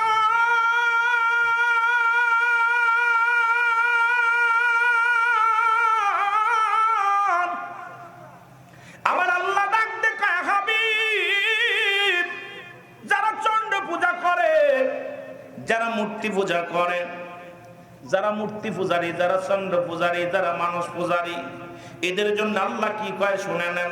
আল্লাহ পড়েন, আমার সাথে পড়েন, বিসমিল্লাহির রাহমানির রাহিম। আল্লাহু আল্লাহু আহাদ, আল্লাহুস সামাদ, লাম ইয়ালিদ ওয়া লাম ইউলাদ ওয়া লাম ইয়াকুল লাহু কুফুয়ান আহাদ। আল্লাহ ডাকতে বলে হাবিব,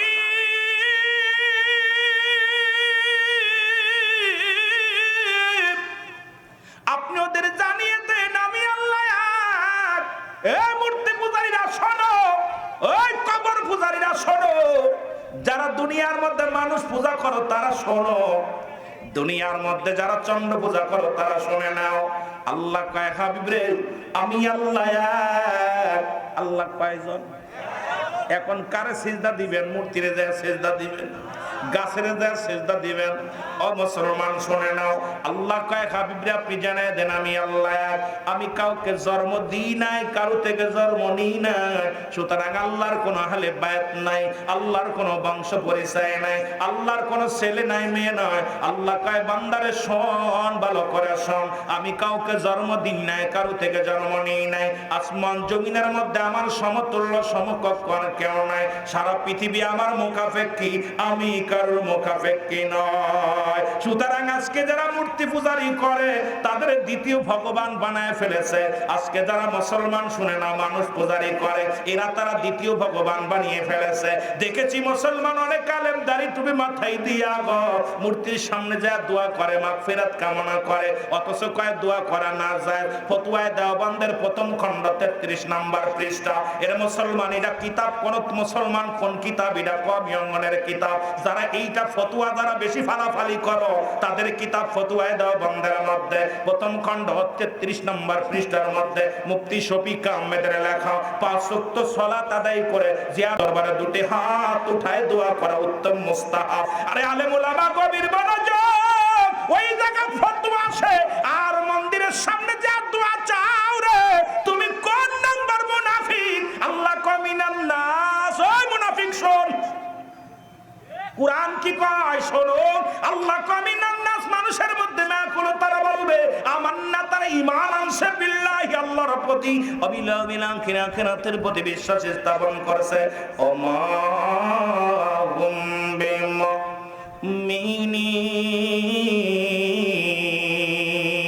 আল্লাহ কয় হাবিব রে ওই বেঈমানগুলোরা নবীর দরবারে যাইতো এক শ্রেণী মুনাফিকরা, ওরা নবীর কাছে যায় কইতো আপনার দলের লোক আমরা ঈমান আনছি। আবার যখন কমের কাছে ফিরে যেত তারা ধোঁকাবাজি দিতে যায়, নবীর এই কথা বলতো। আল্লাহ কদের জন্য আমি আল্লাহ রেখে দিলাম, পড়েন বিসমিল্লাহির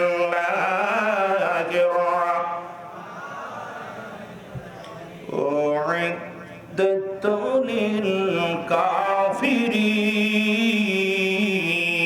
কাফিরিন। ওই ধোঁকাবাজ, ওই বেঈমান, কুরআন থেকে সব চোর ধরা পড়ে যাবে, সব চোর। কুরআন থেকে বাজে দিক যাওয়া লাগবে না। এই চোর সুরটা সব ধরার জন্য আল্লাহ কুরআন দিছে। আল্লাহ কয় মুনাফিক, কাফের, বেঈমান মুনাফিকদের জন্য আমি আল্লাহ প্রস্তুতি করে রাখছি 7টা জাহান্নাম। কিরা কিরা যাবেন? আই হাই চা দিছে, ঠান্ডা হয়ে গেল। কে কে কে যাবেন? বেয়াদবি মাফ করুন, অনেক সময় চিৎকার দিয়ে কথা বলতেছি, ক্ষমা চাই। ধমক দিয়ে কথা বলার ইখতিয়ার আমার নাই, কারণ আপনারা আমার চাইতে অনেক ঊর্ধ্বে জগতের মানুষ। শুধু এই যে ধমক দিতেছি এটা বেয়াদবির একটা লক্ষণ। আহা বেয়াদবি, আমি আগে ক্ষমা চাই। কথা বলতে গেলে অনেক সময় ধমক এসে যায়, আপনারা আমাকে ক্ষমা দৃষ্টি দেখবেন। কারণ কথা বলার ভিতরে যদি আমার কোন রকম কিঞ্চিত পরিমাণ বেয়াদবি হয়ে যায়, রব্বে কারিম আমাকে ক্ষমা করবে না। কারণ আদব, মুসলিম জাতির 1 নম্বর হলো আদব, বুদ্ধি, মহব্বত, সাহস। এই আদব যদি কোনো জাতির ভিতরে না থাকে, ওর আলোচনা শোনাও না যায়। জোরে বলেন ঠিক কিনা, আরো জোরে বলেন ঠিক কিনা। এই জন্য আমি আগেই ক্ষমা চাই আপনাদের কাছে, অনেক সময় ধমক দিতেছি, জোরে বলেন। এই জন্য আপনাদের কাছে ক্ষমা চাই। মহব্বতের সঙ্গে দরুদ শরীফ পড়েন, আল্লাহুম্মা। সাহাবে সাথে মনে নেই, বলছি আমি দেখা।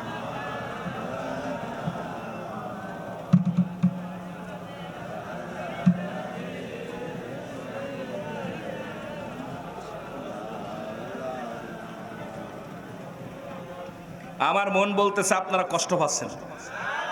ওয়াজ কি চলবে? 3 দিন চলবে, কেবল শুরু। কি কন? দরকার ছিল আপনাদেরকে নিয়ে 3 দিন আমার বসা। এই 3 দিন বসলে কিছুটা আইডিয়া আমি দিতে পারতাম। 1-2 ঘন্টার ভিতরে সব দেওয়া সম্ভব না।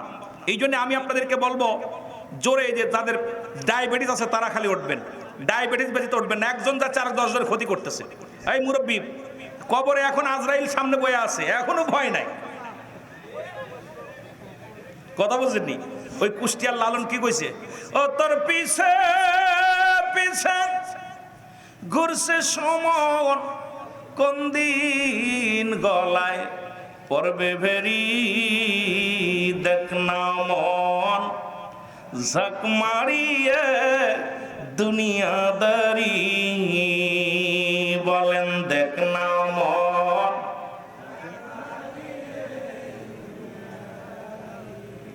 আহা, যাই করো আর তাই করো রে মন,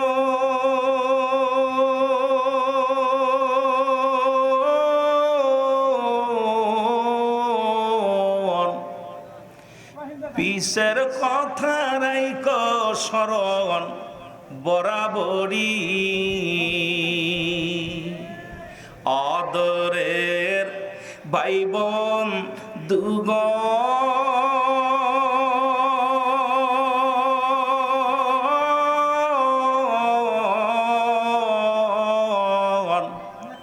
মরলে সঙ্গে কেউ যাবে না, মন তোমারি। ও সেদিন শূন্য হাতে একলা পথে, সেদিন শূন্য হাতে একলা পথে দিবে তোমায় বিদায় করি, দেখ না মন ঝাঁক মারিয়ে দুনিয়াদারি, কুল্লু নাফসিন যায়কাতুল মাউত, আলা ইন্না ওয়াল্লাহি লা ইয়ামুত। রাসূল কায়েমের কাত শরীফের কাতের 10ম খণ্ড 722 নম্বর পৃষ্ঠা, তাফসীরুল বায়ান 5ম খণ্ড 524 নম্বর পৃষ্ঠা, রাসূল বলেন লা ইয়ামুত। এই হারাম থাকলে কিতাব খোলো। কথা বুঝেন নাই? রাসূল বলে আল্লাহর মাহবুব বান্দা যারা হয় তারা মৃত্যুবরণ করে না। বেয়াদবি করো না, জোরে বলেন ঠিক কিনা, আরো জোরে, আরো জোরে। আর আল্লাহ কয় সকল প্রাণীর মৃত্যু স্বাদ গ্রহণ অস্বীকার। কোরআনুল কারীমের মধ্যে ছোট্ট একটা আয়াত, অস্বীকার করার মতো ক্ষমতা কারো আছে? জোরে বলেন আছে? কোন মাওলানা সাহেব, কোন মুফতি সাহেব, কোন মুফাসসির সাহেব, কোন জ্ঞানী গুণী কেউ এইটার অস্বীকার করার মতো কোরআনের আয়াত সব অস্বীকার করতে পারে, মরণ হবে এই আয়াতটা স্বীকার করার মতো ক্ষমতা কারোর? কুল্লু নাফসিন যায়কাতুল মাউত। মরণের পেয়ালা পান করতে হবে। মরণ নাই কার কার? সবাসেরই কামসার এলাকার মানুষ চালাক আছে, মরণ আছে। আমি গান জায়েজ করতে আসি নাই। গান যদি গলা পরাবার বলতে পারেন, যদি গান গাইতাম সুর খারাপ ছিল না, মার্কেট খারাপ পাইতাম না। যেরকম ঠিক কি না, সুর কি খারাপ ছিল? গান গাইলে পারতাম না। আমার মতো কত যুবক গান নিয়ে ব্যস্ত। রব্বে কারিম কোরআনের পথে আনছে, রব্বে কারিমে কণ্ঠ দিছে কোরআন বলার জন্য। এই কোরআনের প্রতি আমাদের ভালোবাসার দরকার আছে কিনা? আরো জোরে বলেন আছে কিনা? আমি এবার গান গাইলাম তো মনে করতে পারো হুজুরি গান গাইলে মনে হয় জায়েজ। আমি জায়েজ করার জন্য আসিনি, শুধু বোঝানোর জন্য কথাটা বললাম। বোঝানোর জন্যে যেই দুনিয়ার রং তামাশা সব শেষ, সব শেষ, আমার কেউ না। জোরে বলেন ঠিক কিনা? আমার ভাইরা, আমার বন্ধুরা, আমার গভীর মনোযোগ। রাসূলুল্লাহর কাছে 4 নাম্বার পেয়েছিল সুগন্ধি জিনিস। আপনি যদি নবীর উম্মত হতে চান, আমি 4টা বিষয় নিয়ে কথা বলতেছিলাম। 4টা বিষয়ের উপরে 4র্থ নাম্বার হলো দয়াল নবী রাসূল আকরাম সাল্লাল্লাহু আলাইহি ওয়াসাল্লামের কাছে 4 নাম্বার পেয়েছিল মুসলমান সুগন্ধি জিনিস। আর যদি নবীর উম্মত বলে দাবি করতে হয়, আজ থেকে সিগারেটে টান মারা যাবে না। নবীর উম্মত বলে দাবি করতে হলে বিড়ি খাওয়া যাবে না। নবীর উম্মত বলে দাবি করলে গাঁজা খাওয়া যাবে না। নবীর উম্মত বলে দাবি করলে ইয়াবা খাওয়া যাবে না। নবীর উম্মত বলে দাবি করলে মদ পান করা যাবে না। নবীর উম্মত বলে দাবি করতে হলে এই দুনিয়ার মধ্যে মাদক সেবন করা যাবে না। এই দুনিয়ার মধ্যে রাসূলুল্লাহর কাছে প্রিয় ছিল সুগন্ধি জিনিস। আপনি মুসলমান, আপনি মুমিন, আপনি নবীর উম্মত, আপনার কাছে এইগুলো প্রিয় হওয়ার দরকার আছে কিনা? মুখে গণবীরে ভালোবাসি, সিগারেটে টান মারি, কত গুতি নিরে এই কথা কইতেন নি? মুখে কয় নবীরে ভালোবাসি, মদ ছাড়া চলে না। মুখে কয় নবীরে ভালোবাসি, গাঞ্জা ছাড়া চলে না। আরে গাঞ্জা খাবি অন্য দলে যা, গাঞ্জা খালি ইহুদি হ, মদ খাবি খ্রিস্টান হ, ইয়াবা খাবি এই নাসারা হ। কোন মুসলমান রাসূলের আদর্শ যদি কোনো ব্যক্তি মানে, আমার রাসূলুল্লাহর কাছে 4 নাম্বার পেয়েছিল সুগন্ধি জিনিস। আজ থেকে প্রতিজ্ঞা করব, আমরা মাদক সেবন করব না। তাহলে এই মাহফিল সার্থক, এই 9 বছর সার্থক। আর যদি এইটার মধ্যে থাকি, আমি মনে করি এটা কমিটির কিছু লাভ হয়েছে, বক্তার কিছু লাভ হয়েছে, শ্রোতার জীবনটা ধন্য হয় নাই। জোরে বলেন ঠিক কিনা? জোরে বলেন ঠিক কিনা? আজ থেকে মাদককে না বলবেন। কে কে একটু হাত তোলেন দি। যে ঘরে মাদক ঢুকছে সে ঘর শেষ, স্বামী স্ত্রী মহব্বত পালায়া গেছে। যে ঘরে মাদক ঢুকছে, আপনাদের গায়ে বান্দা মারে জবাই করে 3 টুকরা করে ফ্রিজের ভিতর রাখছে, টাকা দিতে পারে নাই মাদকের টাকা। এ মুসলমান, যে ঘরে মাদক ঢুকছে স্বামী স্ত্রী সারাসারি হয়ে গেছে। যে ঘরে মাদক ঢুকছে ভাই ভাই শত্রুতায় শুরু হয়েছে। যে ঘরে মাদক ঢুকছে সেই সংসার শেষ হয়ে গেছে, ফ্যামিলি শেষ হয়ে গেছে, দিনা দায়ীকে ওই ফ্যামিলি নষ্ট হয়ে গেছে। জোরে বলেন ঠিক কিনা? আরো জোরে বলেন ঠিক কিনা? আমাদের মাদকের বিরুদ্ধে কথা বলা লাগবে, 2-4 মিনিট কথা বলা লাগবে। যদি দেশকে ভালোবাসেন, সমাজকে ভালোবাসেন, ইসলামকে ভালোবাসেন, কোরআনকে ভালোবাসেন, তাহলে আমাদের এর বিধান মেনে চলতে হলে কোরআন এত সহজ না। ইচ্ছা মতো চলতে দেয় না আপনাকে, ইচ্ছা মতো আপনি চলবেন এই অধিকার কোরআন দেয় নাই, আল্লাহ দেয় নাই। আপনি কবুল করেছেন। আমি আপনাদেরকে একটা কথা বুঝাতে গেলে, আপনি ধরেন আপনাদের এই গ্রামটার নাম কি? কি গ্রাম? এ জোরে কর না, কি গ্রাম? ঠেকুরিয়া। এই ঠেকুরিয়ার জমিনে আমাদের ভাইজানের নাম কি যেন? মিজানুর রহমান ভাই। উনার হলো ছেলে, আমার হলো মেয়ে। উনার কি? আমার মেয়ে। এখন দেখাশোনার মাধ্যমে বিয়ে হচ্ছে। ঠেকুরিয়া গ্রাম নিবাসী মোহাম্মদ মিজানুর সাহেবের ছেলের সঙ্গে রুহুল আমিন সিদ্দিকী মাগুরা নিবাসী অমকের কন্যা আমার এক মেয়ের লগে। কথা বুঝলেননি? অমকের এত টাকা দেলমোহর, এত টাকা ওসুল, বিয়ে কবুল আসো কি না? আমার ছেলেরা বলছে কবুল। কি বলছে? ভাই ছেলে বলছে কবুল। এখন কবুল করার পর যদি সারা দিন উনার খেদমত, শ্বশুরের খেদমত করছে, শাশুড়ির খেদমত করছে, সব কিছু ঠিক আছে। এখন রাতের বেলা উনার ছেলের বলতেছে তুমি থাকো, তোমার বাইরের কাছে আমি ঘুমাবো। কিন্তু উনার ছেলে আমার মেয়ের রাখবে না, তালাক দিবে। কথা কয় না, কথা বলছেন না? আমার মিজান ভাইয়ের ছেলে কি রাখবে নাকি তালাক দিবে? কোন পাগলে মেনে নিবে যে আমার ভুয়ার একজনের কাছে ঘুমাক? এই কথা কয় না, জোরে বলেন, মানবে? কেউ মানবে না। তদ্রুপ রব্বে করিমের কাছে স্বীকার করছে। রব্বে করিম বলছে আলাস্তু বিরাব্বিকুম, আমি কি তোমাদের রব? এই মানো, ইসলাম মানো। ভালো না লাগলে উঠে যাও, দরকার নাই। আল্লাহ বলে আমি কি তোমাদের রব? আমি কি তোমাদের প্রভু? তখন সবাই বলছে কালু বালা, স্বীকার করলাম আপনি আমাদের রব, আপনি আমাদের মালিক। এখন আমার রব্বে করিমের হুকুম যদি না মানি, বলেন দি আপনার তালাক দিব না রাখবো? এ জোরে বলেন না, কইতে মনে ভয় পান? তালাক দিব? আরে কত ফেলি বুঝাবো? বাঙালি মানুষ বাংলায় বুঝাইতেছে, কথা বুঝেন নাই? আমি তার হিন্দিতে বলতেছি না। আমার ভাই আমার কিষান নিছে। এখন ভাইয়ের সংসারে কাজ না করি, আর একজনের কাজ করি, উনি আমার টাকা দিব? টাকা দিব। এবার টাকা আনতে গেলে আর পিটাইবো, স্যান্ডেল খুলে দুইটা বাড়ি মারবো। এটা কাম করছি, কার বুঝতে টাকা চাচ্ছে আমার কাছে? তো রব্বে কারিমের কাছে স্বীকার করেছিল, তোমার হুকুম মানি, তোমার গোলামি করব। আয়া দুনিয়ার মধ্যে নামাজ ছেড়ে দিলাম, রোজা ছেড়ে দিলাম, হজ ছেড়ে দিলাম, জাকাত ছেড়ে দিলাম, ইচ্ছা মতো চলি। তোরা 3 তালাক তো দেবে, আর লোহার মুগুদ্দে পিটাইবে। জোরে বলেন ঠিক কিনা? আরো জোরে বলেন ঠিক কিনা? আমাদের কি রব্বে কারিমের হুকুম মানার দরকার আছে কিনা? আরো জোরে বলেন মানার দরকার আছে কিনা? কার হুকুম মানবো? আরো জোরে বলেন কার? রহমতের সঙ্গে দুরূদ শরীফ পড়েন, আল্লাহুম্মা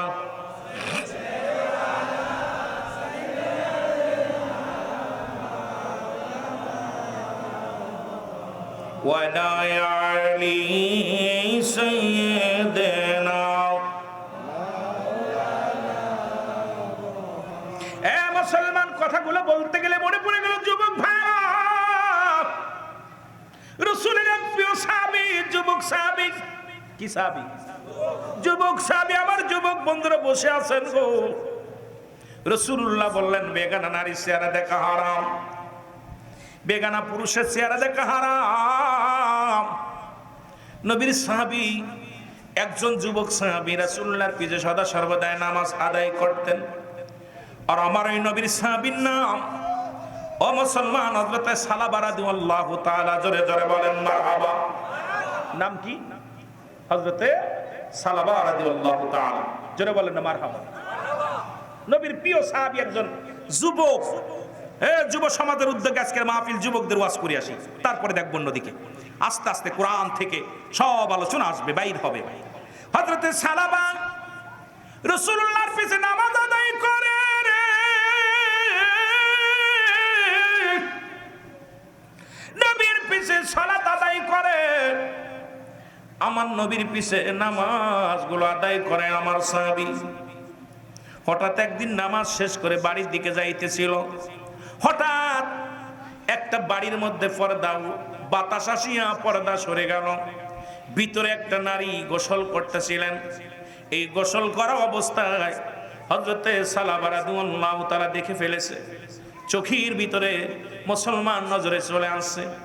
সালাবার সঙ্গে সঙ্গে কান দুটা ধরে পথের মধ্যে বসে গেছে, কান্দে বলে, আল্লাহ, আমি চোখে জিনা করে ফেললাম। হায় আল্লাহ, আমার হাবিব বলেছে বেগানা নারী দেখা যাবে না।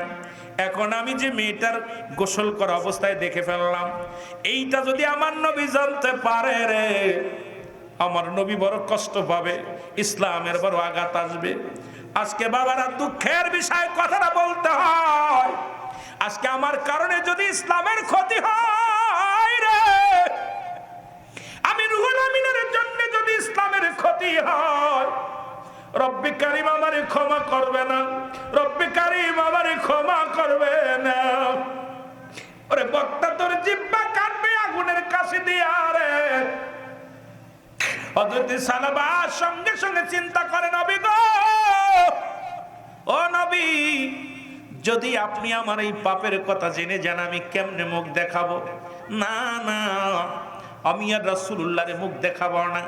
সালাবা কানতে কানতে জঙ্গলার দিকে রওনা হয়ে গেলেন। কটা দিন পার হয়ে গেল, সালাবা সারাদিন পাহাড়ে উঠে কান্দার কয়, রব্বে কারীম, আদম নবী কেঁদেছিল, আমার সাথে পড়েন, রব্বানা যালামনা আনফুসানা ওয়া ইল্লাম তাগফির লানা ওয়া তারহামনা লানাকুনান্না মিনাল খাসিরিন। আমার সাথে জোরে জোরে পড়েন, রব্বানা যালামনা আনফুসানা ওয়া ইল্লাম তাগফির লানা ওয়া তারহামনা লানাকুনান্না মিনাল খাসিরিন। আদম নবী কান্দার ডাকতে বলে, রব্বে কারীম,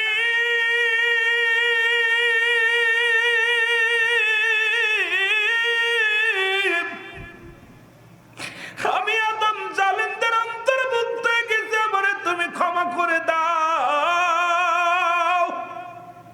ও নবীর উম্মতের কয়দিন কাঁদছো রে? আজকে কুরআনুল কারীমের মাহফিলে বইয়া একটু চোখের পানি ছেড়ে দাও রে, হাসি ছেড়ে দাও।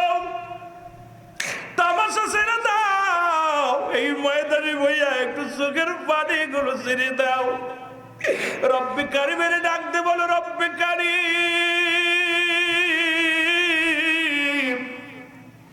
কোন মুহূর্তে যেন মালাকুল মউত চলে আসে, কখন যেন মালাকুল মউত পাঠিয়ে দাও রে, কখন যেন দুনিয়ার ম্যাসিরে চলে যায়। আল্লাহ, আজকের মাহফিল থেকে আমাদের ক্ষমা করে দাও, কারণ কিয়ামত পর্যন্ত নবী আসবে না, কিয়ামত পর্যন্ত তওবার দরজা খোলা। আদম নবী কাঁদতে কাঁদতে চোখের পানি পড়ে মুখের গাও হয়ে গেছিল, গোস্তগুলো খসে খসে পড়েছিল। তুমি আমি কয়দিন কাঁদলাম এত হাসি তামাশার জন্য কেন? 1000 বছর বেঁচে গেল, কান্না রব্বে কারিমের দরবারে। আমি আপনি 40 বছর মাত্র হায়াত, 50 বছর হায়াত, শুধু কান্দি দুনিয়ার সম্পদের জন্য। ইউনূস আলাইহিস সালাম কান্দে পড়েন লা ইলাহা ইল্লা আনতা সুবহানাকা ইন্নী কুনতু মিনাজ জালিমিন। জোরে জোরে চিল্লায়া বলা যাবে না মারহাবা। আহা, বড় কষ্ট লাগে অন্তরের ভিতরে। হয়তো আজকে আসি, আগামীকাল থাকবো না, আগামীকাল থাকবো না। কত মানুষ দুর্ঘটনায় মারা যাচ্ছে, কত ভাই সড়ক দুর্ঘটনায় মারা যাচ্ছে, কত মানুষ নামাজের মধ্যে মারা যাচ্ছে, কত মানুষ কাজের মধ্যে মারা যাচ্ছে, কত মানুষ ঘুমের ঘরে মারা যাচ্ছে, কত মানুষ খানা খাতি যে মারা যাচ্ছে। বড্ড ভয় করে আল্লাহ, আজকে আমার এই দিনটা চলে গেল, আগামী দিন সূর্য আমার উদয় হবে কি জানি না। আজকে রাত যেমন পাইলাম, আগামী দিন রাত পাবো কি জানি না।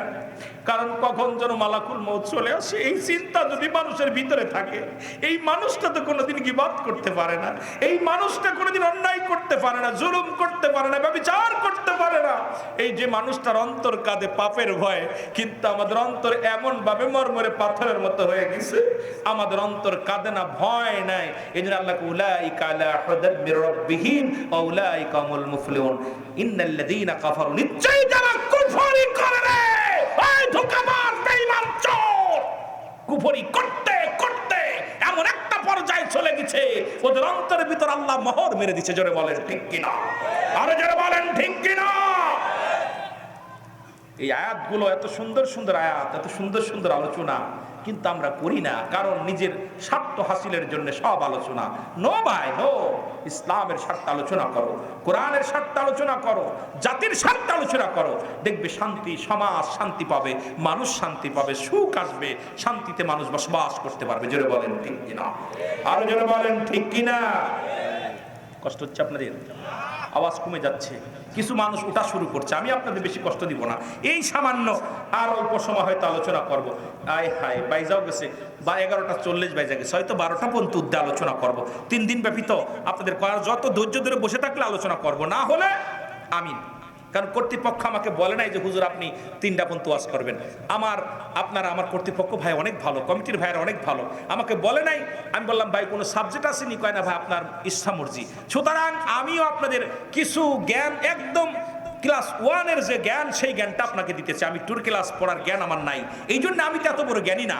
যেটুকু পারি, অ্যারিস্টটল, সক্রেটিস উনি বই লিখে বললেন, নো থাইসেলফ, নিজেকে নিজে চিনতে হবে, মানাফুন নফস, নিজের নফসকে চিনতে হবে, কলবুস সালিম, আত্মাটাকে প্রসিদ্ধ করতে হবে। আমার অন্যকে চেনার সময় নাই, নিজকে নিজে চিনতে পারি নাই। জোরে বলেন ঠিক কিনা, আরো জোরে বলেন ঠিক কিনা। আমি তো নিজকেই নিজে চিনতে পারি নাই। মহব্বতের সঙ্গে দুরূদ শরীফ পড়েন, আল্লাহুম্মা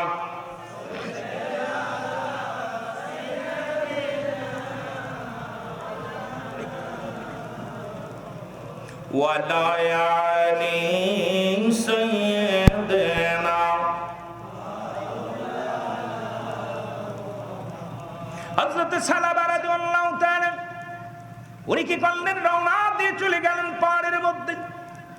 একদিন নয়, দুদিন নয়, অজানা কানছে, রব্বে কারীম আমারে তুমি মাফ করে দাও, মাফ করে দাও। নবীজির কাছে জিবরিল আমিন এসে বলে, ইয়া রাসূলুল্লাহ, ইয়া হাবিবাল্লাহ, প্রতিদিন আপনার যুবক সাহাবী 5 ওয়াক্ত সালাত আপনার পিছে আদায় করত। নবী গো, আজ কয়টা দিন আপনার পিছে আসেন, একটু সালাতের দিকে নজর দেন। নবীজি সালাম ফিরা ডাক দিয়ে বলে, নবীর সাহাবীদের নবীজি ডাক দিয়ে বলে, সাহাবীরা রে, ও আমার সাহাবীরা, তোমরা কি আমার সালাবার খবর রাখো গো? তোমরা কি আমার সালাবার সংবাদ জানো? সাহাবীরা বলে, না হুজুর জানি না।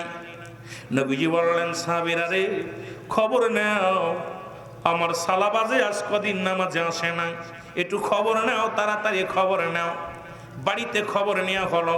সালাবার বাবা বলে, হুজুর আমি জানি না। মা বলে, আমি জানি না। কেউ সালাবার খবর জানে না। রাসূলুল্লাহ টিম বানায় দিলেন। রাসূলুল্লাহ বলেন, ও আমার সাহাবীরা, ডাক দিয়ে বলেন হযরত আবু বকর সিদ্দিক রাদিয়াল্লাহু তাআলাকে ডাক দিয়ে বলেন, এ আবু বকর শোনো, এ উমর শোনো, এ উসমান, এ আলী, তোমরা চারজনই আমার কাছে আসো। চারজন সাহাবী রাসূলুল্লাহর কদমের মধ্যে আসলেন। রাসূলুল্লাহ বলেন, আবু বকর রে, তুমি আমার আলীর সঙ্গে করে তুমি আমার আলীরে নিয়ে চলে যাওয়া। কোথায় রে? খোঁজের জন্য রওনা হয়ে যাবা, দেরি করো না। একটা টিম পূর্ব দিকে যাও, আর একটা টিম পশ্চিম দিকে যাবে। উসমান গনিকে ডাকতে বলে, উসমান রে, তুমি যাও, আমার উমরকে নিয়ে তুমি পূর্ব দিক থেকে চলে যাও, উত্তর দিকে পূর্ব দিকে খোঁজাখুঁজি করো। তন্ন তন্ন করে খোঁজাখুঁজি করলেন, নবীর সাহাবীরে নবী পায় না। ফিরে আসলেন, সবাই এসে বলি, ইয়া রাসূলুল্লাহ, ইয়া হাবিবাল্লাহ, আমরা সালাবার কোনো খবর পাই না, সালাবার কোনো সন্ধান পাই না। আমার নবী ডাকতে বলে, সাহাবীরা রে, আমারে কি শুনাইলা? তোমরা খবর নাও, না জানি না জানি কাফের বেঈমানেরা হত্যা করে ফেলেছে আমার সালাবারে। আমার যুবক সাহাবী,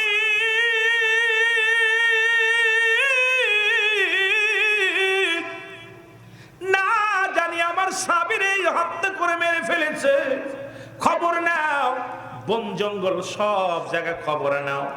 হযরতে মুসলমান হযরত আলী রাদিয়াল্লাহু তাআলা, হযরতে আবু বকর সিদ্দিক রাদিয়াল্লাহু তাআলা পশ্চিম দিকে রওনা হলেন। পাহাড়ের মধ্যে যাইয়া পজে যখন রাখালেরা আছে, রাখালগারে ডাক দে বলে, রাখালেরা রে, তোমরা কি সালাবারে দেখছো? ও রাখালিরা, তোমরা কি সালাবারে দেখছো?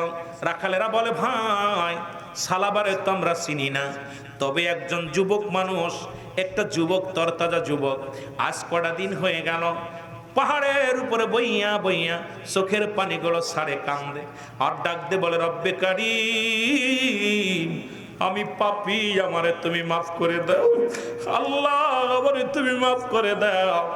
সুতরাং আমরা তো সালাবারে চিনি না। ওই পাগলটার কান্না দেখে আমাদের উটগুলো খানা ছেড়ে দিছে, ওই পাগলটার কান্না দেখে আমাদের বকরিগুলো খানা ছেড়ে দিছে, ওই পাগলটার কান্না দেখে আমাদের উট দুম্বা খানা ছেড়ে দিয়া কান্দে।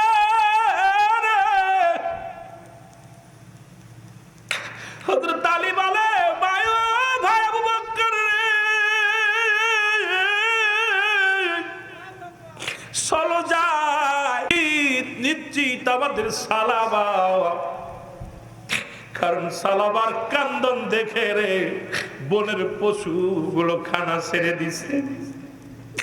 ও মুসলমান শুনে নাও, রাখালদের কমান্ডার এসে বলে, ভাই তোমারে তো চিনি না, তবে আমরা ওর কান্না দেখে দেখে হাঁটতে পারে না রে, জমিনের মধ্যে দুলে দুলে পড়ে যায়, পাহাড়ে উঠতে পারে না। সকালবেলা পাহাড়ে ওঠে, সারাদিন রাত 24 ঘন্টা ওই কান্দনগত সাহাবী, যার নাম কান্দনগত সাহাবী। এ ভাই, আমরা ওনার দুর্বলতা দেখে আমরা বকরির দুধ দহন করে নিয়ে একটা পেয়ালার মধ্যে দিয়েছিলাম। সালাবারা কান্না, এত জোরে কান্না করেছে, কানতে কানতে চোখের পানি আর দুধ আর পানি একাকার হয়ে গেছে। একটু পানিও পান করে নাই, একটু দুধও পান করে নাই। ওনার এত কান্না আমরা জীবনে কোনোদিন দেখি নাই। হযরত মুসলমান হযরত আলী রাদিয়াল্লাহু তাআলা ডাক দিয়ে বলে, ভাই আবু বকর রে, তাড়াতাড়ি চলো, নিশ্চিত আমাদের সালাবা। চলে গেলেন মুসলমান পাহাড়ে, যা দেখেন সালাবা সিজদার মধ্যে পড়ে কান্দার বলে, রব্বে কারীম, আমারে কি তুমি মাফ করছো রে? আমার পাপের কথা যদি নবীজি জেনে যায় রে,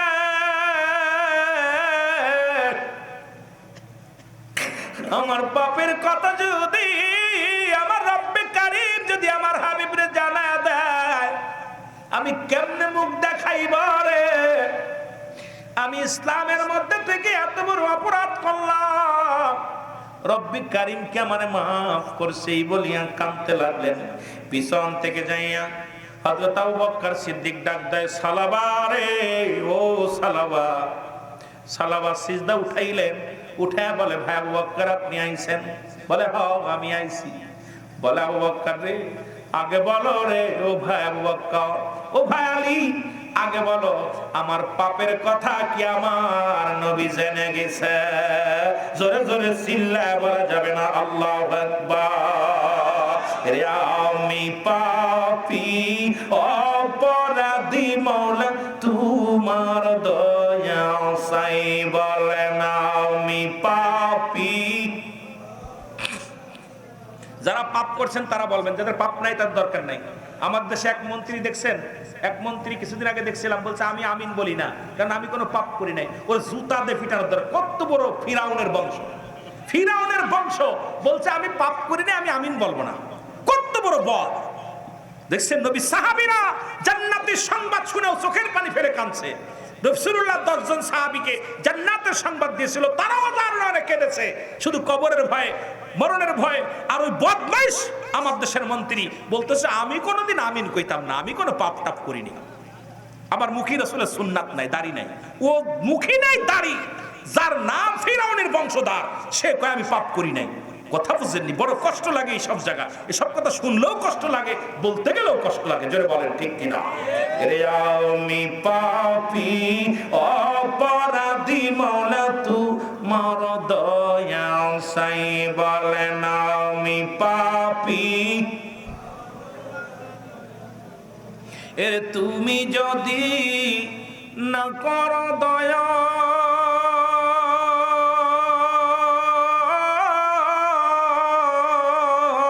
আল্লাহ তুমি যদি না করো দয়া, আমার হবে কি উপায়? আমি পাপী অপরাধী মওলা, তোমার দয়া চাই।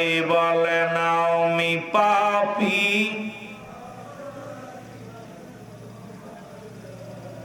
ওই আমি কোন দিন জন পড়িব ধরা,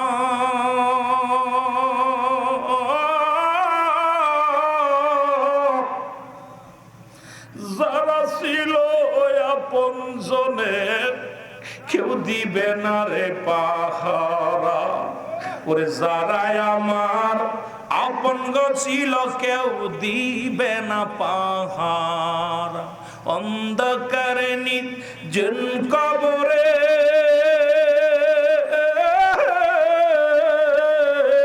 আল্লাহ, অন্ধকার নির্জন কবরে থাকবো আমি কেমনে? আমি পাপী অপরাধী মওলা, তোমার দয়া চাই। বলেন আমি পাপী।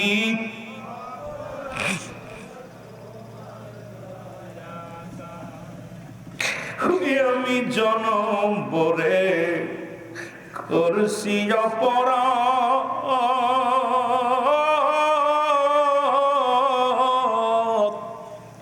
এই মাহফিলে এসে গো আল্লাহ উঠাইলাম দুটি হাত। ওই আমি জনম ভরে করছি অপরাধ,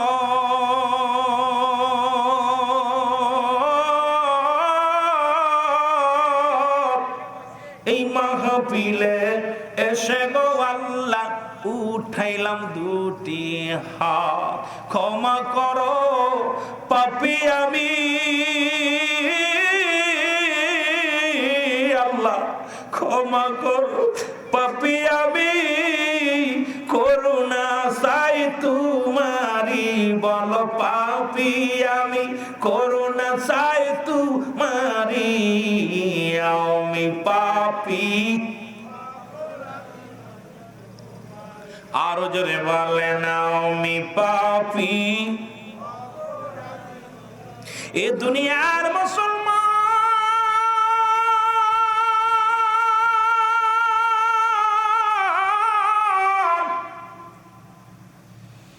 আল্লাহ নবীর সাহাবী ডাকতে বলে সালামা রে আয়, তোমার ব্যাপারে নবীজি কোনো কথা বলে না, তোমার পাপের বিষয় আমরা কিচ্ছু জানি না, কেন তুমি ওদের নামে কান্দো?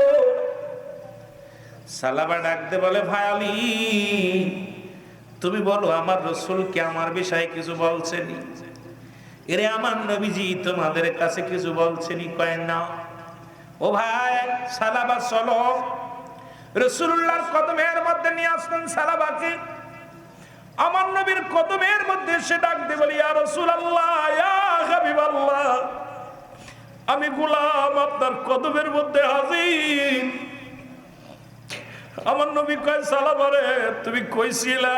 বলি ইয়া রাসূলুল্লাহ, ইয়া হাবিবাল্লাহ, আগে আমি জানতে চাই আমার বিষয় কি জিবরিল আমিন আপনার কাছে কিছু জানাইছেন? আল্লাহু আকবার। রাসূলুল্লাহ বলে কি বলো তুমি, তোমার বিষয় কি জানাবে?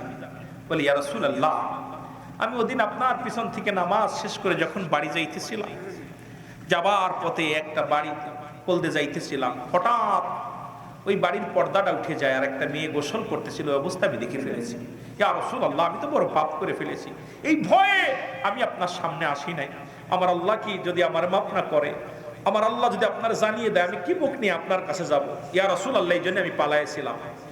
আমার নবী ডাক দিয়ে বলে সালামা রে আয় আয়, রব্বে কারীম তোমার বিষয় কিচ্ছু বলে নাই, তবু তুমি তওবা করো। সালামা তওবা করলেন, রাসূলুল্লাহর হাতে হাত রেখে তওবা করে। আবার পরে আশহাদু আল্লা ইলাহা ইল্লাল্লাহু ওয়াহদাহু লা শারীকা লাহু ওয়া আশহাদু আন্না মুহাম্মাদান আবদুহু ওয়া রাসূলুহু। আবার কালেমা, আবার তওবা। সালামা পড়ে নিচে জোরে বলেন না মারহাবা। আর একটু জোরে বলেন না। কয়দিন কাঁদছো আব্বা, কয়দিন কাঁদছো? একদিনে তো চোখের পানি পড়ে নাই, ওয়াজ তো প্রতিদিন শুনতেছি, ওয়াজ শুনে রক্ত গরম হয়, হৃদয় কাঁদে না, অন্তরের ভিতরে মোহর মাশাআল্লাহ। কানে শোনা যায় না ভালো কথা, অন্তরে শুনবে না, চোখ দিয়ে দেখবে না। কারণ আলোচনার ময়দানে যে গুনাহ ঝরাবো, ময়দানে গুনাহ সব হয়ে যাবে, একটাও নেব না। জোরে বলেন ঠিক কিনা? গুনাহ কি বাড়ি নিবেন? এই জোরে বলেন, গুনাহ বাড়ি নিবেন? এখানে দাফন করে দিয়ে যাব, এই জমিনের ভিতরে গুনাহগুলো দাফন হয়ে যাবে। চিন্তা কর, আল্লাহ আমাকে তুমি পাপী বানাই এখানে আনছো, নিষ্পাপ বানায় বাড়ি নিবা। জোরে বলেন ঠিক কিনা? আরো জোরে বলেন ঠিক কিনা? নিয়ত করছেন? নিয়ত করছেন সবাই? হাত উঠান দিয়ে নিয়ত করছেন? আল্লাহ কবুল করো, জোরে বলেন আমিন। আমার বন্ধুগণ, আমার গভীর মনোযোগ। রাসূলুল্লাহ তওবা করা দিলেন, কালেমা পড়া দিলেন। রাসূলের কাছে বসে বসে সালাবা চোখের পানিগুলো ছেড়ে কাঁদতে লাগলেন। এমন সময় সালাবা বলে ইয়া রাসূলুল্লাহ, ইয়া হাবিবাল্লাহ, আমার পিছনের রগের কাছে যেন কেমন পিপিলিকা যেমন হাঁটে, ঠিক সেমন মনে হচ্ছে। পিছনের রগের কাছে যেন কেন? কারণ প্রতিটা মানুষের এই রগের কাছে মালাকুল মউত পিছনে একদম শিরার কাছে সে অপেক্ষা করে, যে কোনো মুহূর্তে ধরতে পারে। মালাকুল মউত সালাবার কাছে হাজির হয়ে গেছে। সালাবা বলে ইয়া রাসূলুল্লাহ, ইয়া হাবিবাল্লাহ, আমার জন্য কেমন লাগছে, আমার কেন যেন দম বন্ধ হয়ে আসছে, পিছনে মনে হচ্ছে ঘাড়ের গোড় দিয়া পিপিলিকা হাঁটাহাঁটি করতেছে। আমার নবী কয় সালাবা রে, আজরাইল আলাইহিস সালাম তোমার কাছে হাজির হয়ে গেছে। সালাবা রে, তোমার কাছে আজরাইল এসে গেছে। আমার নবীজি কালেমা পড়া দিলেন, সালাবার মৃত্যু হয়ে গেল। সালাবা কালেমা পড়তে পড়তে মালাকুল মউত মৃত্যুবরণ হয়ে গেল। পড়ে লা ইলাহা ইল্লাল্লাহু সাল্লাল্লাহু আলাইহি ওয়াসাল্লাম। সালাবার মৃত্যু হয়ে গেল। আমার নবীজি নিজের চোখ দিয়ে দরদর করে পানি ছেড়ে দিলেন। সাহাবীরা আসলেন, নবীজি বলেন আমার সাহাবীরা রে, আমার সালাবারে সুন্দরভাবে গোসল করাও। আজকে আমি নিজেই জানাজা পড়বো আমার সালাবার। সবাইকে ঘোষণা করে দাও আমি নবী ইমাম হব, তোমরা আমার সালামার মুসল্লি হবে গো। সবাই জানাজার জন্য প্রস্তুতি নাও। সালাবার গোসল করানো হলো, কাফন পরানো হলো। রাসূলুল্লাহ বলেন ওই ময়দানে নিয়ে যাও, ওই ময়দানে সালাবার জানাজা পড়া হবে। রাসূলুল্লাহ হুকুম দেওয়ার পর নবীর সাহাবীরা সালাবার দেহ মুবারক নিয়ে রওনা হয়ে গেলেন। রসুল পিছন দিকে হযরত ওমরে ফারুক তাকায় দেখে আমার নবীজি অনেক দূরে দাঁড়ায় আছে, আস্তে আস্তে হাঁটে। ওমরে ফারুক ডাকতে বলে ইয়া রাসূলুল্লাহ, ইয়া হাবিবাল্লাহ, নবী গো আপনি এত পিছে পড়ে গেলেন, সময় তো দিছেন এই সময় জানাজা পড়া হবে। নবী গো আপনি এত পিছে পড়লেন। আমার নবী মিসমিদু করে হাসি আর বলে উমর রে, ও উমর কেমনে করে হাঁটবো রে, আমি তো হাঁটতে পারি না, কারণ আসমান থেকে এত পরিমাণ ফেরেশতা জমিনের মধ্যে সালাবার জানাজায় হাজির হয়ে গেছে। আমি নবী পা রাখার জায়গা পাচ্ছি না, কারণ এত পরিমাণ ফেরেশতা জমিনের মধ্যে সালাবার জানাজায় হাজির হয়ে গেছে। জোরে বলেন মারহাবা, আর একটু জোরে বলো। এই যুবক সাহাবী প্রমাণ করে দিলেন রাসূলুল্লাহর পক্ষে আল্লাহর দ্বীনের পথে থেকে যদি মৃত্যুবরণ হয়, দুনিয়াতেও ইজ্জত বাড়ে, কবরেও ইজ্জত বাড়ে, জান্নাতি পাওয়া যায়। সালাবার জানাজা শেষ হয়ে গেল। রাসূলুল্লাহ সাহাবীদেরকে নিয়ে দোয়া করলেন। আমার নবীজি একটু মিষ্টি মিষ্টি হেসে উচ্চ আওয়াজে বলেন আমার সাহাবীরা রে, আমার রব্বে কারীম আমারে জানায়া দিয়েছে আমার সালাবার জন্য একটা নয় দুটি নয়, আল্লাহ রাব্বুল আলামিন 8টা জান্নাতের দরজা খুলে দিয়েছে। কারণ আমার সালাবার উন্মুক্ত ভাবে জমিন দিয়ে খুশি সেই জায়গাতে প্রবেশ করতে পারবে। কারণ আমার সালাবা ইসলামের মধ্যে এমন ভাবে প্রবেশ করেছিল, এই পাপকে এত ভয় করত, এই দুনিয়ার মধ্যে পাপটাকে কখনো প্রাধান্য দেয় নাই। আজকে আমরা যুব সমাজ প্রতিনিয়ত পাপ করতেছি, যুব সমাজ পাপের দরিয়ার মধ্যে ডুবে গেছি। আমি যুবকদের হাতে ধরে বলে যাই, যুবক বয়সে ইবাদত আল্লাহর দরবারে অনেক প্রিয়। কারণ 18 বছরের যুবক আর 16 বছরের যুবতী যাবে আল্লাহর জান্নাতে, আর যুবকদের জান্নাতের সরদার হবে আল হাসান আল হুসাইন। সুতরাং আজকে যুব সমাজের উদ্যোগে আজকের এই মুসলমান 3 দিন ব্যাপী তাফসীরুল কোরআন মাহফিল থেকে শপথ গ্রহণ করব, আমরা যুবকরাই পারি সমাজ পরিবর্তন করতে। যুবক দল যেদিকে যাবে যুব সমাজ এই দিকেই মুসলমান, এই দিকে জয় হবে মুসলমান। আজ থেকে প্রতিজ্ঞা করব এই সমাজের মধ্যে কোনো পাপ হতে দিব না। আজ থেকে প্রতিজ্ঞা করব বেনামাজিকে নামাজের জন্য আহ্বান করব। নিজেরা সুদ খাবো না, অন্যের সুদ খেতে দিব না। নিজেরা ঘুষ খাবো না, অন্যের ঘুষ দিব না। নিজেরা ঘুষ দিয়ে চাকরি নেব না, কেউ নিতে গেলে তারও দিব না। প্রয়োজন হলে ভ্যান চালায় খাবো, প্রয়োজন হলে রিক্সা চালায় খাবো। সুদ ঘুষের সঙ্গে আমরা জড়িত হব না। আজ থেকে নামাজ ছাড়বো না। আজ থেকে আব্বা মার খেদমত করব। আজ থেকে যে সমস্ত উন্নয়ন প্রকল্পে সুন্দর ইসলামের উন্নয়ন প্রকল্পের কাজ হয়, এই কাজের জন্য যান জীবন দিয়া ঝাঁপিয়ে পড়ব। সমাজের মধ্যে উন্নয়নমূলক কাজ করব। ও মুসলমান, দেশ আপনাকে কি দিল, দেশ আপনাকে কি দিল দেখার বিষয় না, দেশকে আপনি কি দিলেন দেশের সেবায় নিয়োজিত করে। যদি দেশকে ভালোবাসতে পারেন, সমাজকে ভালোবাসতে পারেন, তাহলে একটা সুশীল সমাজ বাইর হয়ে আসবে। এই সমাজের মধ্যে থাকবে শান্তি, এই সমাজের মধ্যে থাকবে না হানাহানি, এই সমাজের মধ্যে থাকবে না কন্দল, এই সমাজের মধ্যে থাকবে না দুর্নীতি, এই সমাজের মধ্যে থাকবে না মুসলমান পরনিন্দা। এই জন্য আমার যুব সমাজকে এই জাতির জন্য, এই জাতিকে গড়ার জন্য এই যুব সমাজের অগ্রগামী ভূমিকা দরকার। আজকে মুসলমান এই যুব সমাজ যদি আল্লাহ রাসূলের পথে চলতে পারি, গোটা মহল্লা সুন্দর সুন্দর সুন্দর হয়ে যাবে। জোরে বলেন ঠিক কিনা? আর একটু জোরে বলা যাবে না ঠিক কিনা? রাজি আছেন? রাজি আছেন? তালি মাহফিল সার্থক। তাহলে মাহফিল সার্থক। কারণ আমরা যুব সমাজ, মুরব্বীরা কি পারবে, তাতে বয়স হয়ে গেছে। এখন আপনি যুবক মানুষ, আপনাকেই কাজ করতে হবে। আর আমাদের এইটা দেখে অনেক মুরব্বীরা পরিবর্তন হবে। দেখবে আহারে আমার সমাজে যুবকরা গান বাজনাই নাই, সিনেমা থিয়েটারে নাই, বেপর্দা নারীর সঙ্গে নাই। আমার যুব সমাজ আল্লাহ রাসূলের জন্য পাগল, দিনের পথে পাগল। একটা অবিবাহিত নারী তার সহযোগিতা এক গরিব অসহায়ের পাশে দাঁড়াইতেছে। রাস্তাঘাট আমি দেখে আসছি, আপনি আশ্চর্য হয়ে যাবেন। ওই আপনার গেছিলাম পার্বতী চট্টগ্রামে, আমি আলোচনার ময়দান আমাদের থেকে মনে হয় 7 কিলো 8 কিলো দূরে। মাহফিলের যুব সমাজ ওরা নিজ হাতে মাটি কেটে রাস্তা বাঁধছে। আমি গেছি কচ্ছে হুজুর আমরা এই 1 মাস ধরে মাহফিলের জন্য নয়, একটা মাস এই রাস্তা কেউ করে নাই, আমরা পাহাড়ি অঞ্চল যেতে পারি না, আমরা যুব সমাজ প্রতিনিয়ত আমরা সকাল ফজরের নামাজ পড়ে চলে আসি, 10টা 11টা পর্যন্ত মাটি কাটি, কেটে কেটে রাস্তা বানিয়েছি এত সুন্দর। আমি আশ্চর্য হয়ে গেলাম, কয় ভাই তোমাদের চেয়ারম্যান মেম্বার নাই? কয় হুজুর আমাদের দরকার নাই, আমার ভাইয়েরা চলবে, এই মাটির মধ্যে যারা চলবে সব তো হবে হুজুর। আমি কাহা আল্লাহ তোদের হায়াতের মধ্যে বরকত দান করুক। এই সমাজকে পরিবর্তন করতে হলে যুবকদের অগ্রগামী ভূমিকা পালন করার দরকার আছে কিনা? আরো জোরে বলেন আছে কিনা? ও দেশের ভাই রে বল না কোথায় যাই রে, একটু শান্তি বলো কোথায় গেলে পাই রে। ও দেশের ভাই রে বল না কোথায় যাই রে, একটু শান্তি বলো কোথায় গেলে পাই রে। চারিদিকে দেখি শুধু নাই কিছু নাই রে, ও দেশের ভাই রে বল না কোথায় যাই রে, একটু শান্তি বলো। পাম্পে তেল নাই, মরিচি ঝাল নাই, নবাব বাড়ি নবাব নাই, যুবকের কাম নাই, চারিদিকে দেখি শুধু নাই কিছু নাই রে, চারিদিকে দেখি শুধু নাই কিছু নাই রে। ও দেশের ভাই রে বল না কোথায় যাই রে, একটু শান্তি বলো কোথায় গেলে পাই রে।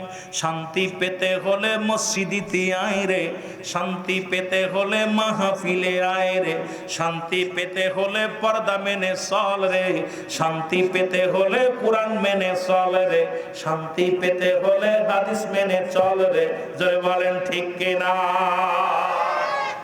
সুতরাং হায় হায় আলোচনা কি আগাবো না? সে 12টা বেজে গেছে, 12টা বেজে গেছে। বলতেছিলাম ওই 5টা গুণের গুণান্বিত, এইটা বলে আমি শেষ করব। মনে আছে? মনে আছে? আমি বলছি আপনাদেরকে একটা বিষয়ের উপর কথা বলতে গেলে অনেক সময় লাগবে, এর মুঠভাট 2-1 ঘন্টায় আপনাদেরকে কিছু দিতে পারবো না। এই জন্য আমাকে দরকার ইশার পর থেকে প্রতিদিন 3 দিন ব্যাপী আমি বলবো বক্তাদেরকে, কমিটিকে বলবো 3 দিন 3টা বক্তা উঠাবেন, ওই ঈশান নামাজ পড়ে 3 ঘন্টা 3.5 ঘন্টা একাধারে একটা বিষয়ের উপর আলোচনা করলে আমার ভাইয়েরা কিছু পাবে, সমাজের মধ্যে কিছু দিতে পারবেন। আপনি সাবজেক্ট আজকে যা করছেন এই কাজ করবেন না, সাবজেক্ট ধরাই দিবেন, বলবেন ভাই আপনি এই বিষয়ে কথা বলেন, ভাই আপনি এই বিষয়ে কথা বলেন, ভাই আপনি এই বিষয়ে কথা দেখবেন। ওই বিষয়ের উপরে এবছর 3 জন 3 বিষয়ে কথা বলবে, আগামী বছর 3 জন 3 বিষয়ে কথা বলবে, তারপরের বছর 3 জন 3 বিষয়ে কথা বলবে, প্রতিটা আমাদের পরিপূরক হয়ে যাবে। জোরে বলেন ঠিক কিনা? আমি আজকে যেটা করলাম আগামী দিনে ওই বক্তা যে এটাই করে তাহলে তো লস। এই জন্য আমাদেরকে বিষয় ভিত্তির উপরে আপনারা একটু নজর দিবেন। আপনার মাহফিল কমিটির ভাইদের কাছে আমার করজোরে দাবি থাকবে, একটা বিষয়ের উপরে বক্তাদেরকে সাবজেক্ট দিয়ে দিবেন, যেই সাবজেক্টের উপর আলোচনা করেন। কারণ আমাদের যেটা প্রয়োজন সেই সাবজেক্টের উপরে কথা বললে দেখবেন না সমাজ প্রতিদিন আমার ভাইয়েরা কিছু শিখতে পারবে। যারা বলেন ঠিক কিনা? মনে হচ্ছে ভাইয়েরা মানে এই পক্ষে না, আপনারা আমার কথার পক্ষে না। আপনি পরামর্শ দিতেছি, মানা না মানা আপনাদের ব্যাপার। কি কন? 5টা গুণাগুণ। ও যুবক, কয়টা গুণ? রাসূলের বাবা, রাসূলের মা, রাসূলের বাবার নাম আব্দুল্লাহ। নাম কি? আব্দুল্লাহ। মার নাম কি? আমিনা। এই আমিনার ভিতরে ছিল 5টা গুণ। কয়টা গুণ? জোরে বলেন কয়টা গুণ? বাদশা মুসলমান শুনে নাও, যিনি অদ্য পৃথিবীর খলিফা, এ মুসলমান শোনো, এই মুসলমান এই সিংহাসন যারা দান করেছিল বাদশা পয়গম্বর সুলাইমান, সুলাইমান এই 5টা গুণের নারী তালাশ করেছিল, পেয়েছিল 4টা গুণের নারী, 1টা গুণ পায় নাই।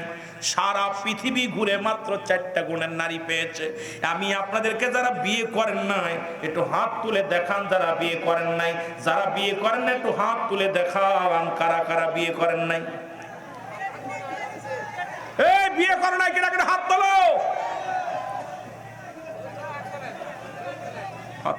হাত নামো।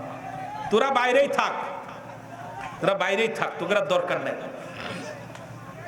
তুই বিয়ে করছিস তা দুটো শিখে। 5টা গুণের নারী। কয়টা গুণের নারী? এ আমার মারা শোনো, বাবারা শোনো, 5টা গুণের গুণান্বিত নারী দেখে বিয়ে করবেন। নাম্বার 1 হলো সতীত্ব আমানতদারী। 1 নাম্বার নারী হলো সতীত্ব আমানতদারী। মামেনা ওই জামানার মধ্যে একজন নারী ছিল যিনি সতীত্বর আমানতদারী ছিল। পৃথিবীর মধ্যে আজকে আমাদের সমাজ খালাতো ভাই মামাতো ভাই শেষ করে দিছে, ফুফাতো ভাই চাচাতো ভাই, এর খালাতো ভাই চেহারা দেখা হারাম, মামাতো ভাইয়ের চেহারা দেখা হারাম, ফুফাতো ভাইয়ের চেহারা দেখা হারাম। আমার দেশে এখন খালাতো ভাই মামাতো ভাই ফুফাতো ভাই চাচাতো ভাই, আমি আপনাদের পায়ে ধরে বলে যাই, ইসলামের বিধান যদি মানেন খবরদার ফুফাতো বোনের সঙ্গে ফুফাতো ভাইয়ের মিলতে দিয়েন না, চাচাতো ভাইয়ের সঙ্গে মিলতে দিয়েন না, চাচাতো বোনের সঙ্গে চলাফেরা করতে দিয়েন না। এদের চেহারা দেখা হারাম হারাম হারাম। আজকে একটা ফ্যামিলির মধ্যে পর্দা নাই, ওয়াজ করে হবে কি আর এই তাফসির মাহফিল করে হবে কি, আর পর্দার বিধান তো নাই। এগুলো সব শেষ, জাতি এখন সর্বনাশের পথে। জোরে বলেন ঠিক কিনা? কোন মুক্তি বলতে পারবে না ফুফাতো ভাই মামাতো ভাই দেখা যায়, সম্পূর্ণ হারাম হারাম। আমার বাবার আমার এক নাম্বার আমানত পছন্দ সতীত্ব আর আমানতদারি। মারহাবা বলেন না, জোরে বলতে হবে, আরো জোরে আরো জোরে। এক নাম্বার হলো সতীত্ব আর আমানতদারি। দুই নাম্বার হলো, এই কথাগুলো বলতে গেলেও কষ্ট হয়, আমার দেশে ক্লাস 6 এর মেয়েরাও চলে যাচ্ছে অন্যের হাত ধরিয়ে। এরে বাবা রে বাবা, কি একটা ভয়ঙ্কর জামানায় আসলাম। সতীত্বর আমানতদারি কন্যা যিনি হবে, এই তো পৃথিবীর মধ্যে রব্বুল আলামিন ঘোষণা করে দিছে, ওই নারীর জান্নাতের মধ্যে আল্লাহ রব্বুল আলামিন পর্দা ছাড়া দেখা দিবে। দেখা দিয়ে ডাকতে বলবে, সতীত্ব আমানতদারি মেয়েদের কত দাম। আরে ইসলাম মানিয়া যে নারীরা সতীত্বর আমানতদারি, আমার মহারাজকে যারা ওয়াজ শুনতেছো, তোমরা যদি ইসলামের বিধান মেনে যদি সতীত্ব রক্ষা রেখে সতীত্বর আমানত খেয়ানত না করে স্বামীর সংসার করতে পারো, একমাত্র স্বামী ব্যতীত তোমার ইজ্জত আর অন্যর কারো বিলিয়ে দাও নাই। আল্লাহ রাব্বুল আলামিন যখন জান্নাত দিবে রে, ওই জান্নাতের ভিতর রব্বে কারীম সতীত্ব নারীদের সামনে যায় হাজির হয়ে যাবে, ডাকতে বলবো, ও দুনিয়ার নারীরা রে শোনো, তোমরা তোমার স্বামীর আমানত নষ্ট করো নাই, অন্যর কাছে বিলিয়ে দাও নাই, সতীত্বর আমানতদারি রক্ষাকারী নারীরা, আমি রব্বে কারীম তোমাদের সঙ্গে জান্নাতে দেখা দিব। জোরে জোরে চিল্লায়া বলা যাবে না মারহাবা। ওয়া সারা জীবন করছি কয়ে যাই কমা। দুই নাম্বার হলো মুসলমান শোনো, পর্দাশীলতা নারী। মারহাবা বলো আরো জোরে। এরে আব্দুল মুতালিব ডাক দে বলে, আব্দুল ওহাব, আরে আমার ছেলে বিয়ে করাইবে আব্দুল্লাহ রে। আব্দুল মুতালিব ডাক দে, আব্দুল ওহাব ডাক দে, কয় আব্দুল মুতালিব রে, এমন একটা কন্যা আল্লাহ আমারে দিছে, আজ পর্যন্ত কারোর মুখ দেখে নাই, বেগানা পুরুষের চেহারা দেখে নাই, কেমন পর্দাশীলতা মেয়ে, এই মক্কা মদিনার জমিন আর কেউ নাই রে ওহাব। কারণ আমি আল্লাহ রাব্বুল আলামিনের দরবারে শুকরিয়া আদায় করি, আমার নবীর মা কত পর্দাশীলতা ছিল নারী। আজকে সেই নবীর মারে নিয়ে যারা উঠবাদ কথা কয়, ওই মৌলবীর জিব্বা কেটে দেওয়ার দরকার। জোরে জোরে চিল্লায় বলেন ঠিক কিনা? যে সমস্ত মৌলবীরা নবীর বাবারে নিয়ে, নবীর বিবিদেরকে নিয়ে, নবীর মাদেরকে নিয়ে কটাক্ষ করে, ওই মৌলবীর জিব্বা কাটা ফরজ হয়ে গেছে। জোরে বলেন ঠিক কিনা? জোরে বলো ঠিক কিনা? এরে আমানত মুসলমান শোনো, আব্দুল্লাহ আল কওয়াব কয়, এই পৃথিবীর মধ্যে আমার কন্যা এত পর্দাশীলতা নারী। তিন নাম্বার হলো মুসলমান, ওই যে বললাম যেমন নামাজও ফরজ, পর্দাও ফরজ, পর্দার বিধান কত সুন্দর মানছে রে মুসলমান, শুনে নাও। তিন নাম্বার হলো আমলদারি নারী। জোরে বলা যাবে না মারহাবা। আব্দুল ওহাব কয়, আব্দুল মুতালিব, আরে আল্লাহ আমারে এমন একটা কন্যা দিছে রে, রাত যখন হয়ে যায় প্রভুর দরবারে সিজদায় মেতে থাকে রে,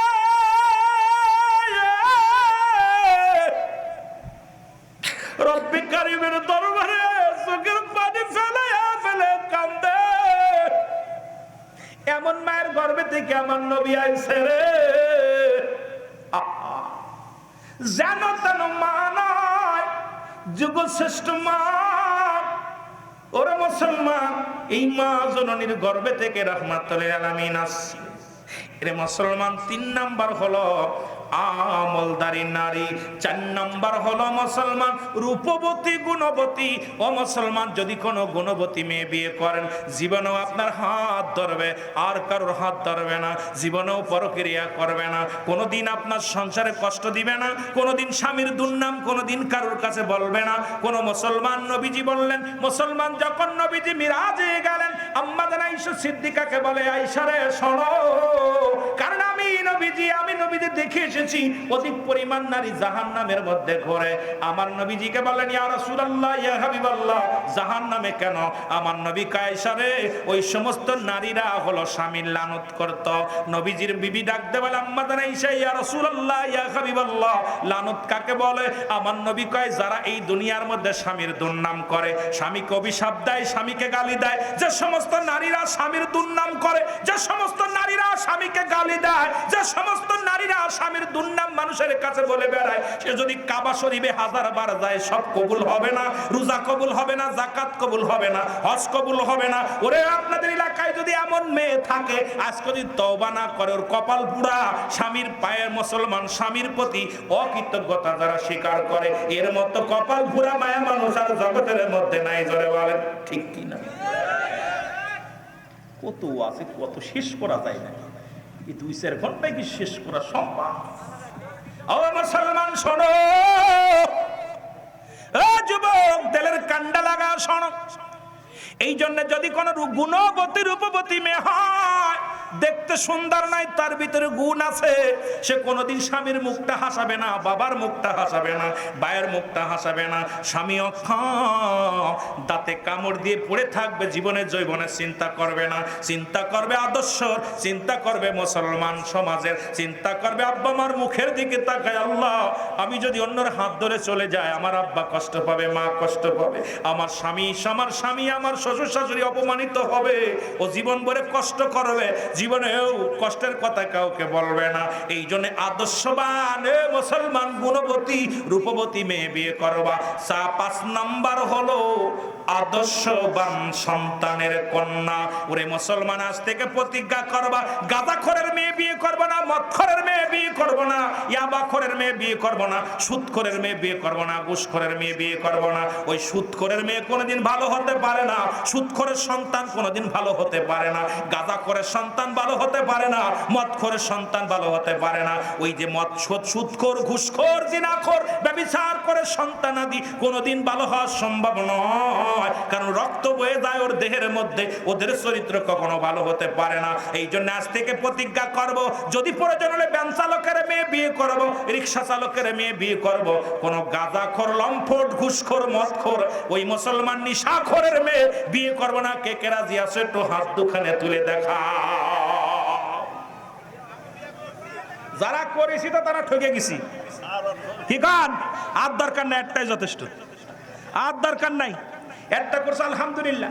আজ থেকে এই 5টা গুণের গুণান্বিত নারী বিয়ে করতে চায়, রাজি আছেন সবাই? এই 5টা গুণের গুণান্বিত দেখে ছেলে বিয়ে দেবেন, 5টা গুণের গুণ দেখে মেয়ে বিয়ে করাবেন, দেখবেন ওই শান্তি, ওই সংসারের মধ্যে আপনার জীবনে শ্বশুর শাশুড়ি খেদমত করবে, মা বাবার খেদমত করবে, পর্দা করে চলবে, নিজে না খেয়েও জীবনে স্বামীরে খুশি রাখবে, শ্বশুর শাশুড়ির খুশি রাখবে। এই সমাজের মধ্যে তার চাহিদা থাকবে না, তার চাহিদা একটাই, স্বামীর মাথা উঁচু হোক। তার সমাজের মধ্যে একটাই চাহিদা, তার শ্বশুর শাশুড়ির মর্যাদা বাড়ুক। তার চাহিদা একটাই থাকবে, এই দুনিয়ার মধ্যে আমার শ্বশুর শাশুড়ি স্বামীর ইজ্জত আরো যেন বলন্ন হয়। সুতরাং ওই নারী সব সময় চাবে স্বামীর ইজ্জত, বাবার ইজ্জত, ভাইয়ের ইজ্জত, প্রতিবেশীর ইজ্জতের দিকে তাকাবে। কখনো সে এই রকম বেপরদা বেহায়াপনা হয়ে চলবে না। জোরে বলেন ঠিক কিনা? আরো জোরে বলেন ঠিক কিনা?